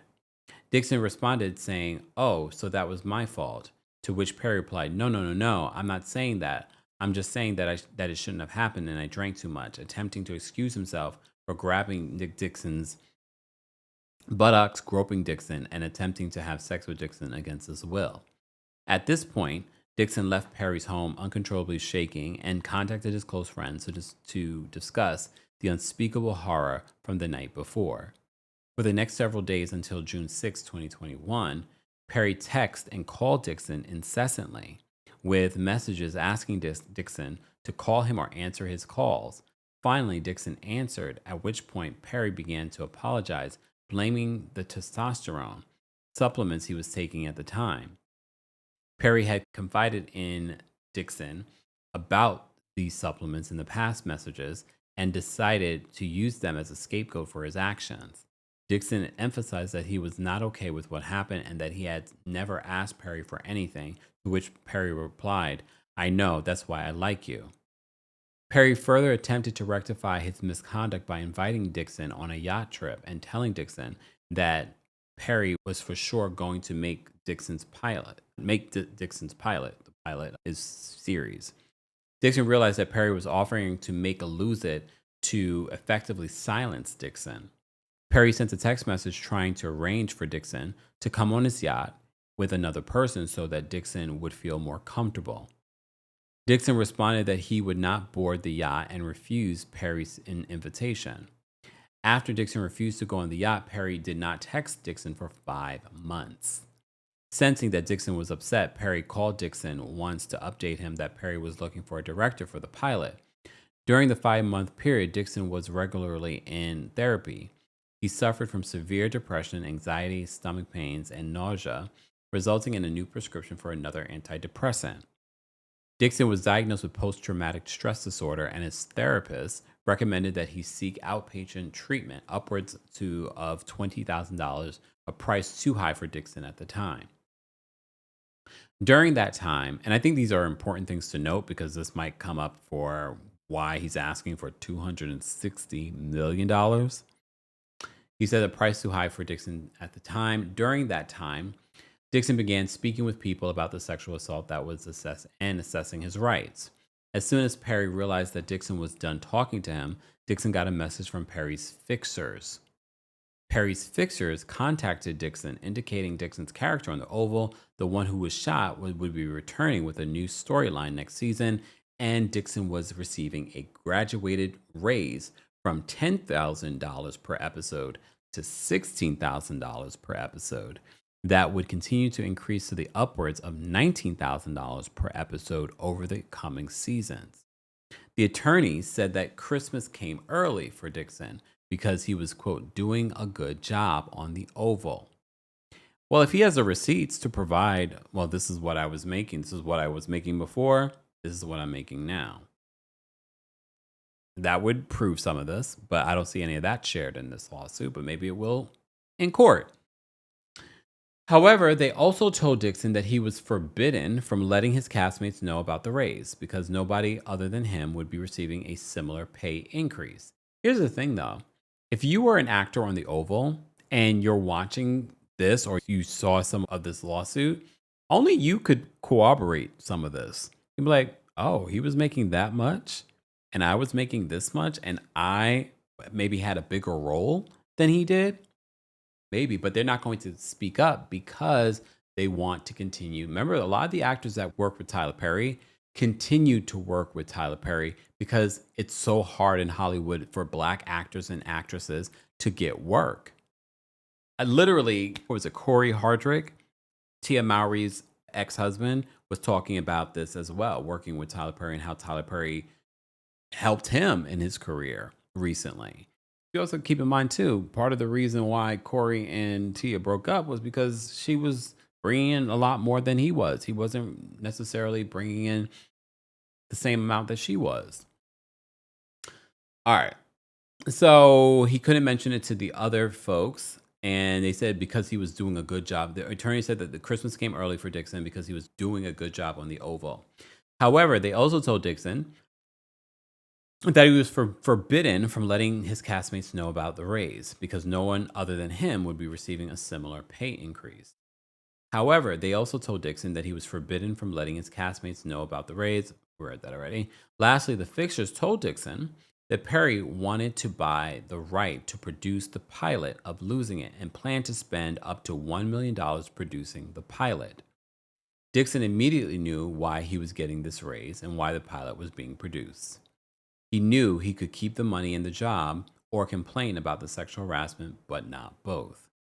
The situation facing Dixon presented a challenging decision that left him unable to take any action or make any decision.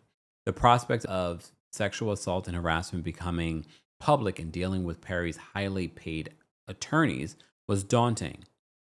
Perry had significant resources, whereas Dixon did not. Dixon's goals of working as an actor and being discovered for his talents might be jeopardized. And what an extremely difficult decision. Dixon bowed to the pressure and fear of losing his livelihood in the hopes of advancing his career. Dixon decided to return to the set and have his pilot produced. He insisted, however, and decided to put safeguards in place between himself and Perry. In or around November of 2021, Dixon returned to shoot the Oval. It was then when he saw Perry for the first time in person since the June 2021 sexual assault. Dixon suffered a panic attack in his trailer, prompting another actor to calm Dixon down. Someone else they would have to call if this goes to trial? Fine. Seeing that Dixon was still upset, Perry knew that he had to up the ante to ensure Dixon's silence. Perry began periodically texting plaintiff regarding the production of the pilot, Losing It, to string Dixon along. Soon after, Dixon received a call from a member of Perry's production team telling him that they were considering shooting Dixon's pilot in the coming fall of 2021. Dixon was desperate for this good news, given the uncertainty surrounding his finances and concern about his future. On or around March 4th of 2022, Dixon signed the literary purchase agreement for the pilot, giving the rights to the series to defendant TPS, Tyler Perry Studios. Dixon was unaware that Tyler Perry Studios' pre-existing television contracts with Viacom CBS, now known as Paramount Global, which would later prevent the sale of Dixon's show to any media outlets or streaming services for 2 years. On or around March 21, 2022, shortly after seeing each other on the set of The Oval, Dixon and Perry began shooting the pilot. Perry called Dixon following the shoot, telling him that the show would net $2 to $3 million per episode and run for 2 seasons, guaranteed. Perry purchased the rights to Losing It from Dixon, but did not try to sell it to any network. In fact, Perry was under contract with Viacom CBS, preventing him from selling Dixon's show for an additional 2 years following the purchase. In other words, Perry spent money shooting a pilot for a show and then purchasing the rights to it, knowing that Perry could not sell the show for 2 years. Clearly, this was done for the ulterior motive of silencing Mr. Dixon. As it turns out, or if we want to talk about it on the other side, are you filing this lawsuit because you're upset about your pilot not moving forward? Just playing devil's advocate. As it turns out, Perry had no intention of ever producing Losing It. All right. Perry was only using the show as a quid pro quo to Dixon, holding its production over Dixon's head like the sword of Damocles. On or around April 9th of 2022, to his surprise, plaintiff received the script for another season of The Oval, in which plaintiff's character, originally written as a grocery store clerk, would play a male prostitute being pursued by a pimp. The character's scenes and story shared eerie similarities to Perry's pursuit of Dixon. While it was not surprising that one of Perry's characters would end up this way, the timing of the change to Dixon was a very clear message. As Dixon continued to read through his scripts, he started to notice that Perry included lines taken directly from things that Perry and Dixon spoke about. Perry started to base the script on real life and made it personal. For example, Perry wrote about Dixon that I don't like none of my B words running away. He was making good money for me. In or around April 2022, before beginning to shoot the next season of The Oval, Perry called Dixon to discuss the June 2021 sexual assault. On the phone call, Perry lectured Dixon about Dixon was overreacting to the sexual assault. Did he recall that call? Did he record that call? Just saying. On the phone call, Perry lectured Dixon about how Dixon was overreacting to the essay because of prior essays in Dixon's life. Perry said that there was a misunderstanding and miscommunication and that Dixon needed to say no stronger, which we talked about.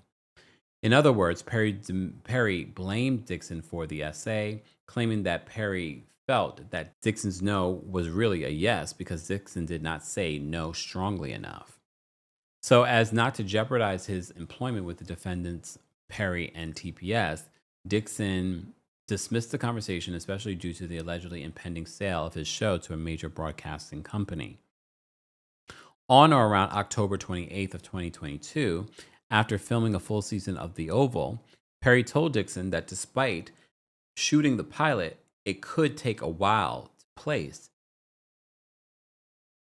and that Perry couldn't do any other television series until his deal was up with Viacom, which would take about 2 years. In or around January of 2023, plaintiff indicated that he was moving to Santa Monica. He did so to put some distance between himself and Perry. Tyler Perry replied that he was glad to hear that Dixon was moving away and asked if Dixon's no was stronger before he left. Perry reiterated that Dixon should have a strong no and make it clear when he said no. Okay. I had to take a little bit of a break. Leave my fourth wall in. This is a lot to talk about. So this was Perry's way of once again referring to the June 2021 sexual assault of Dixon and making it clear that Perry felt no remorse for assaulting Dixon against Dixon's will. Let me make sure I'm recording, because if you remember, there was a time I recorded like an hour and something Diddy video, and I looked back and I was like, I'm on mute? No, we're good. So Dixon remained calm considering these triggering comments because he needed Perry to help him with his dreams of producing a show and because Dixon was still a regular actor on The Oval. Even after Dixon moved to California, the quid pro quo harassment and attempts to cover up the sexual assault by promising a show continued. Perry would call Dixon, who felt obligated to pick up Perry's phone calls and respond to text messages. These conversations would often start about work and then men's business relationship and then transition to further conversations about Dixon's sex life, adding to Dixon's trauma and forcing him to relive the sexual assault. Perry continued to envelope Dixon in his feeling of reliance and justify the sexual assault that happened. Perry would call Dixon and say, "You'll understand when you have a hit show." And in the same breath, refer to the sexual assault by saying, "I'm so glad we're past that." Dixon knew that he had to just hold his tongue because Perry was still employing Dixon. Did you record any of these phone calls or conversations? Just asking. Perry would call Dixon, and again, a lawsuit doesn't mean necessarily he doesn't have these recordings. Maybe he's waiting to drop them during the trial if it goes.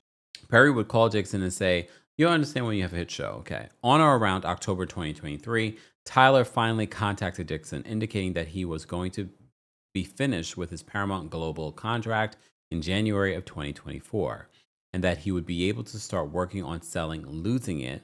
Perry was just hoping that the statute of limitations would run on Dixon's sexual assault claims before closing the door on Dixon's hope and on the quid pro quo that Perry offered for Dixon's silence. In the same conversation where they are talking about Perry starting to do things with Losing It, Tyler Perry also asked Dixon who he was having sex with. Perry further pushed for details, asking Dixon if he was the giver or receiver in this scenario, or if plaintiff used protection and prep when engaging sexual acts. Perry continued to probe other intimate details about Dixon's sex life. Perry again told Dixon that Perry wants a partner with whom he could have an emotional and sexual relationship, but goes back to their partner at the end of the day. So he's brought that up multiple times, but I don't see any necessarily proof that this was said in the text messages, because he provides all these different text messages. But based off the text messages, yes, although inappropriate for an employer to be talking in that way, but some of these other instances where I'm like, oh no, that's pretty damning. He doesn't provide those receipts here. And again, this is not to say that it's not true, but again, anyone can file a lawsuit and make claims against someone. It doesn't mean necessarily that those things are true. As I've said before, Tyler Perry, through his attorney, has said that this person basically decided to try to get close to Tyler Perry and come up with this scam. Perry again told Dixon that Perry was the partner with whom he could have an emotional and sexual relationship, but who goes back to their partner at the end of the day. In December of 2023, Christian Keys. So this is where Christian Keys is mentioned. So I thought this was interesting because, again, Christian Keys never came out and said that this was Tyler Perry. He says in December of 2023, Christian Keys, another actor who worked for Perry prior to Dixon's employment, posted a video on social media platforms detailing his abusive experience with an anonymous Black Hollywood billionaire, which Dixon pieced together and believes to be Tyler Perry. I did also do a short form video, which I mentioned before, and one of the comments in regards to Christian Keys responding, he says it would break our community's heart. I'm paraphrasing. He said it would break our hearts if we knew who it was. And there were a lot of Black billionaires that people were mentioning, but Tyler Perry's name kept on coming up. So they attached the actual link to the story about Christian Keys. Again, they did their research on putting this lawsuit together. So there is that element. Doesn't mean that there's any truth to it. Unless Christian confided in you, again, anyone can put this together. Dixon heard Mr. Keys' account and saw that Perry had been engaging in the same sexual conduct as other actors.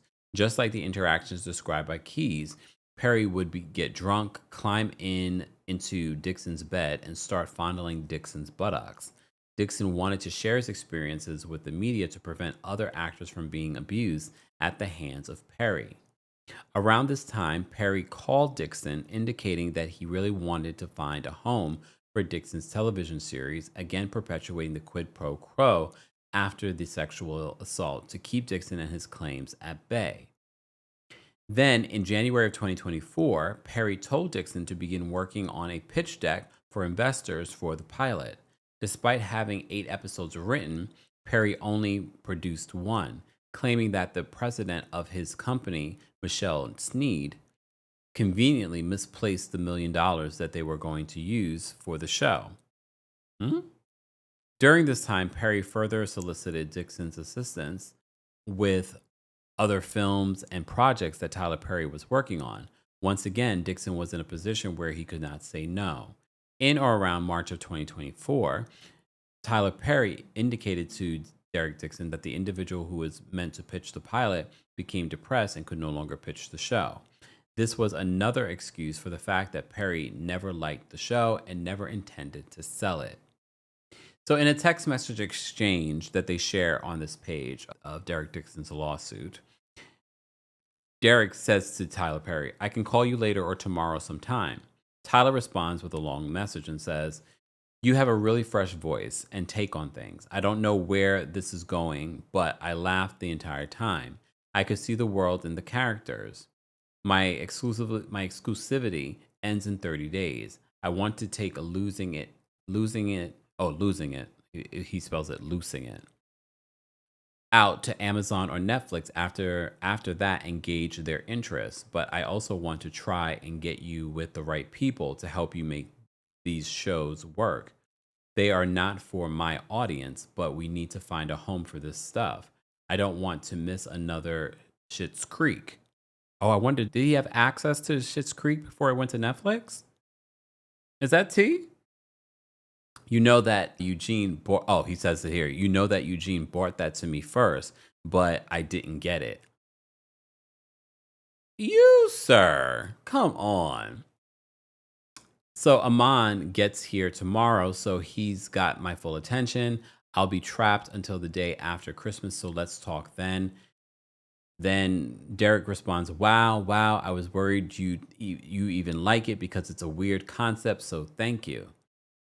Again, these text messages aren't necessarily the big you know what I mean?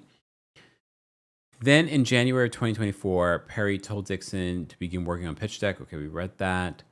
Okay, let's move down. We're almost done, guys. We're almost done. But you all asked for me to do this. So this was a long one.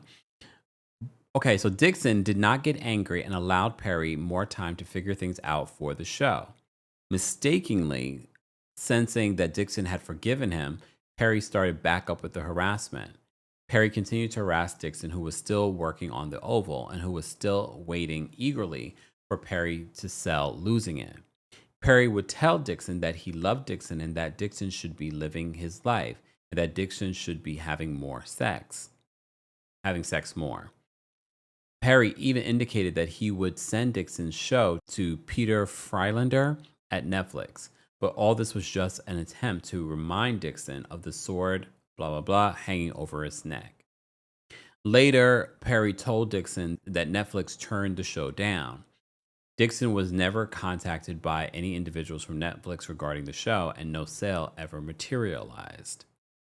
In or around June of 2024, Perry, sensing that Dixon was getting frustrated about his show not getting off the ground and still concerned about the sexual assault being made public, offered Dixon a position as a writer on Perry's shows, indicating that he needed a replacement to continue writing. It was only then that Dixon woke up and realized that Perry was never going to be serious about helping Dixon. Perry was only going to do things for Dixon if Dixon played along with the sexual harassment and assault.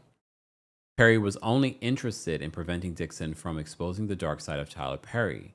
Perry only cared that people still view him as the victim he once was, even now as he took shape as the victimizer. Dixon became sick to his stomach. Rather than continue down this path, Dixon took the heroic step of reporting the sexual harassment to the EEOC.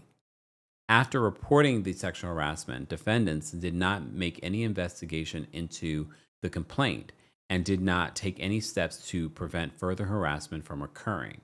So when he made this complaint, Tyler Perry was informed. This was a year ago. Because defendants took no action to prevent further assault or harassment, Dixon had to quit his job working on the last season of The Oval. Dixon did so even though he was under contract to finish filming and stood to make close to $400,000. Dixon did not want to be sexually harassed or be placed in a danger of sexual assault again. Defendant then retaliated against Dixon. Defendant told Dixon that if he quit and told the actors why he quit, he would be in breach of his contract. Defendant told Dixon that the only way out was to portray his departure from the show as a medical leave due to the emotional distress caused by the sexual harassment. The leave of absence was to be paid medical leave. Instead, defendant made the leave of absence unpaid and therefore terminated plaintiff's employment, causing Dixon additional loss of income and insult. So now they're listing the first cause of action in the lawsuit: quid pro quo sexual harassment. Do we want to go through all of these, or I just want to list them? I guess we can go through them because I don't think there's that many. We're almost done. Plaintiff incorporates but reference and realleges herein each and every one of the allegations contained in the preceding and foregoing paragraphs. At relevant times, Mr. Dixon was an employee of TPS, and Mr. Perry was responsible for hiring and firing of Mr. Dixon as defined in California. Alternately, Mr. Dixon was an actor on the set of a show that Mr. Perry was producing for TPS and was therefore providing services to TPS and Mr. Perry, and they were involved in a business relationship which is subject to this particular statute. Tyler Perry made unwanted and sexual advances to Mr. Dixon. Tyler Perry also made unwanted verbal and physical conduct of a sexual nature. The terms of employment, job benefits, opportunities for continued work, additional pay, and other favorable working conditions were made contingent by words and or conduct on Mr. Dixon's acceptance of Tyler Perry's sexual advances. Mr. Perry made it clear to Mr. Dixon that he would kill off Mr. Dixon's character if he did not indulge in Mr. Perry's sexual harassment. And then it goes on through the things that we've already read about in regards to this. Okay. All right. Let's move on to the next cause of action. So the second cause of action, work environment harassment.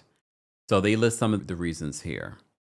All relevant times that Mr. Dixon was an employee of TPS and Mr. Perry was responsible for hiring and firing. Mr. Dixon was, as defined by California. Alternatively, Mr. Dixon was an actor on the set of a show that Mr. Perry was producing in TPS and therefore provides services, blah, blah, blah. Tyler Perry made severe unwanted sexual advances and made unwanted verbal and physical contact of a sexual nature. So it's just reiterating what we've already talked about. I just want to see if there's anything new that was added here.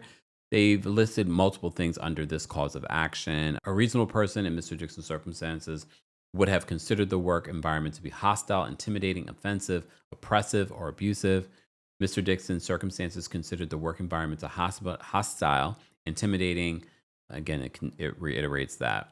I just want to see if there's anything here other than, okay, we'll just go to the next cause of action. I just don't want to regurgitate the same thing again. The third cause of action, California Civil Code, Sexual Harassment in Defined Relationship, Ralph Act. Okay. So they said okay, Mr. Dixon had a business or professional relationship with Mr. Perry and TPS. Mr. Dixon was an actor on shows for Mr. Perry, etc.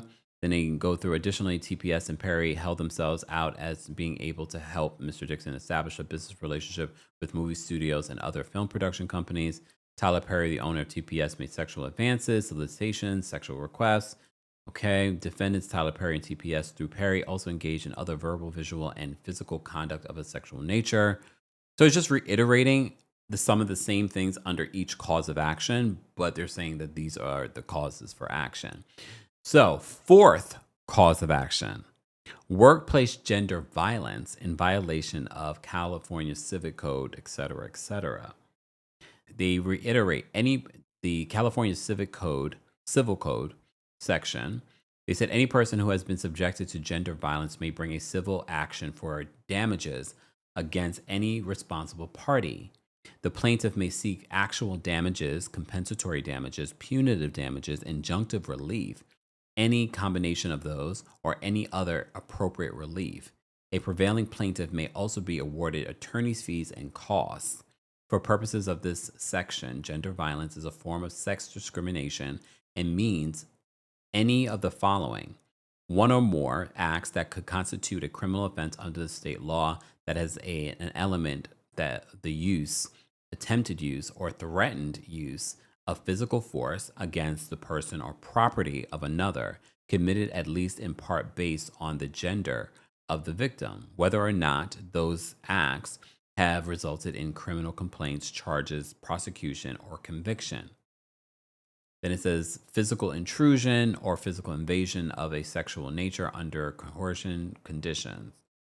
All right, I just want to see if there is, and then it goes on to explain a little bit more. There's a fifth cause of action, violation of the Bain Act in violation of California Civil Code. So we've heard, I think this was brought up with the Diddy trial too. I can't remember. We talked about the Mann Act in the Diddy trial, but I don't know if, or maybe it's just I'm covering so many cases that it's all coming together. So the fifth cause of action, violation of the Bain Act. All right, let's see. They said the Bain Act provides that it's unlawful to interfere with the exercise or enjoyment of any rights under the Constitution and laws of this state and the United States by use or attempted use of threats, intimidation, or coercion. At times herein mentioned, there was a professional relationship between plaintiff and defendants as set forth. All right, plaintiff's sex was the substantial motivating reason for defendant's unwanted physical contact and ultimate sexual harassment and sexual assaults. All right. So a lot of it's just reiterating some of the same stuff in it. Again, just to save on time, there's a sixth cause of action: sexual battery. They said defendant Tyler Perry intended to cause harmful or offensive contact with Mr. Dixon's buttocks and other sexual areas on multiple occasions, and sexually offensive contact with Mr. Dixon resulted. They said that Mr. Dixon did not consent to the offensive contact. Mr. Dixon was harmed and offended by Mr. Perry's conduct. As a result of Mr. Perry's conduct, Mr. Dixon was damaged in the amount set forth below. There's also a seventh cause of action: sexual assault. And then they list the different reasons. They said that Tyler Perry acted intended to cause harmful or offensive conduct, that Mr. Dixon reasonably believed that he was about to be touched in a harmful or offensive manner, that Mr. Dixon did not consent to Tyler Perry's conduct, Mr. Dixon was harmed by Mr. Perry's conduct, Tyler Perry's conduct was a substantial factor in causing Mr. Dixon's harm. Okay. There's an eighth cause of action: negligent hiring, supervision, or retention of an employee. So that's an interesting part. So I want to talk about this part. So just skipping down a little bit, defendants and each of them knew or should have known that their employees, including but not limited to Tyler Perry, had a history of engaging in unlawful or dangerous conduct that could cause injury to plaintiffs and others, yet failed to take any action to prevent such injury. In fact, it is alleged that Christian Keys and others may have been subjected to the same sexual harassment, and TPS knowingly covered up by the harassment to protect Mr. Perry. TPS allegedly took actions against Mr. Keys, including but not limited to paying Mr. Keys a certain sum of money and threatening him if he disclosed Perry's sexual harassment. I don't know where he's getting that from. I don't know if he's getting that from what the rumors have been, because people have said that.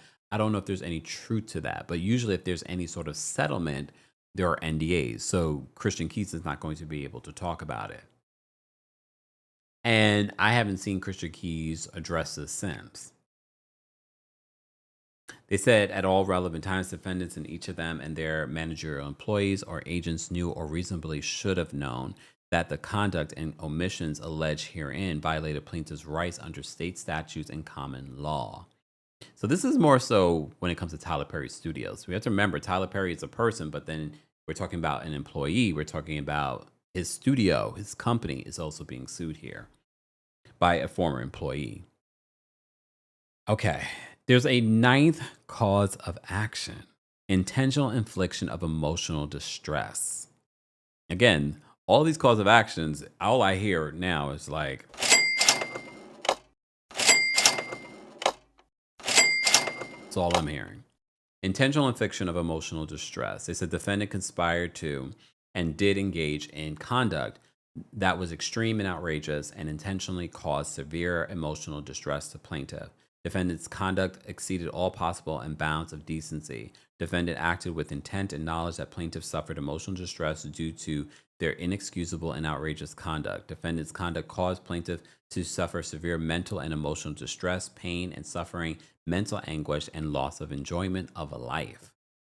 Defendant's unlawful actions were intentional, done with malice, and or showed a deliberate, willful wanton and reckless indifference to plaintiff's rights. And then it continues a little bit more. There's a 10th cause of action: retaliation. They said before the taping of the season 7 of the Oval had 7 seasons. Well, I don't keep up with Tyler Perry Productions, so I didn't realize though. Before the taping of the 7th season of The Oval, Derek Dixon made a formal complaint about the sexual harassment he was experiencing from Tyler Perry to defendants through his attorney. That complaint was protected activity.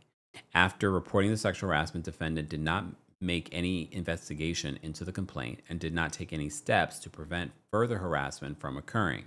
Instead, defendant told plaintiff that he should take a medical leave of absence from the show due to the emotional distress caused by the sexual harassment and not report to any of his coworkers the reasons for his absence. Plaintiff was expecting the leave of absence to be paid medical leave. Instead, defendant made the leave of absence unpaid and therefore terminated plaintiff's employment. Plaintiff stood to make around $400,000 for his role in season 7 of The Oval. So he agreed to take the medical leave and leave The Oval after making this complaint. And after he found out that he wasn't getting paid for the medical leave, then he filed this lawsuit. I'm pointing these things out. I'm pointing out when it comes to Tyler Perry's side of it. I'm pointing out when it comes to Derek Dixon's side of it. We'll see. And a lot of this will ends up, if it even ends up in court, a lot of these things end up not going to court because of the discovery of it all. So I wouldn't be surprised. Honestly, sometimes people will end up filing these lawsuits, even if we think that they either have a case or don't have a case, they end up filing it with the hopes of getting a settlement. Will he get $260 million? No. I don't think he'll get $260 million. But will he get more than the $400,000 that he feels that he would have made on the last season of The Oval? I think so. I think so. And more. All right, let's move down. Prayer for relief. They say plaintiff prays for the judgment as follows. Okay. This is where we find out how much he wants. So for special, general, punitive, and compensatory damages according to proof at trial. For reasonable attorney's fees, expert witness fees, because remember, again, if you've been following the Diddy case, we've seen all of this. And the Diddy case is not civil. It's a federal case. But we've seen this where the witnesses, and we've seen these aspects. Because you're also going to need a forensic analysis of the text messages. Are these text messages real or not? And when were they sent? And what are some of the deleted text messages? Are they damning? Are there audio? Are there recordings? Again, this is just the initial lawsuit. In trial, a lot more can happen. Again, hence why we see a lot of these celebrities and public figures settle because they don't want discovery to happen. For reasonable attorney's fees, expert witness fees, and other litigation expenses pursuant to law. For injunctive relief where the court deems appropriate. For all other relief that the court deems appropriate and just. For a total amount of damage, including punitive damages, of $260 million. I would like to understand how we came up with that number. How do we go from we're going to make $400,000 and now we're at $260 million for, and look, some might say you can't put a number on my mental health and what the anguish that I've gone through.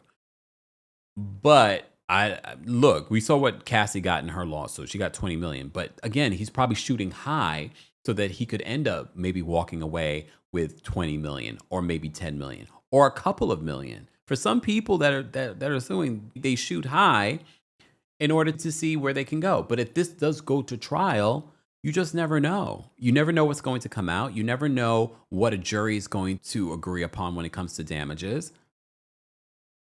I don't know if it's going to go to trial, but we shall see. As I said before, I'm going to reiterate to you what Tyler Perry's attorney, Matthew Boyd, told TMZ. They said, this is an individual who got close to Tyler Perry for what now appears to be nothing more than setting up a scam. But Tyler Perry will not be shaken down, and we are confident these fabricated claims of harassment will fail.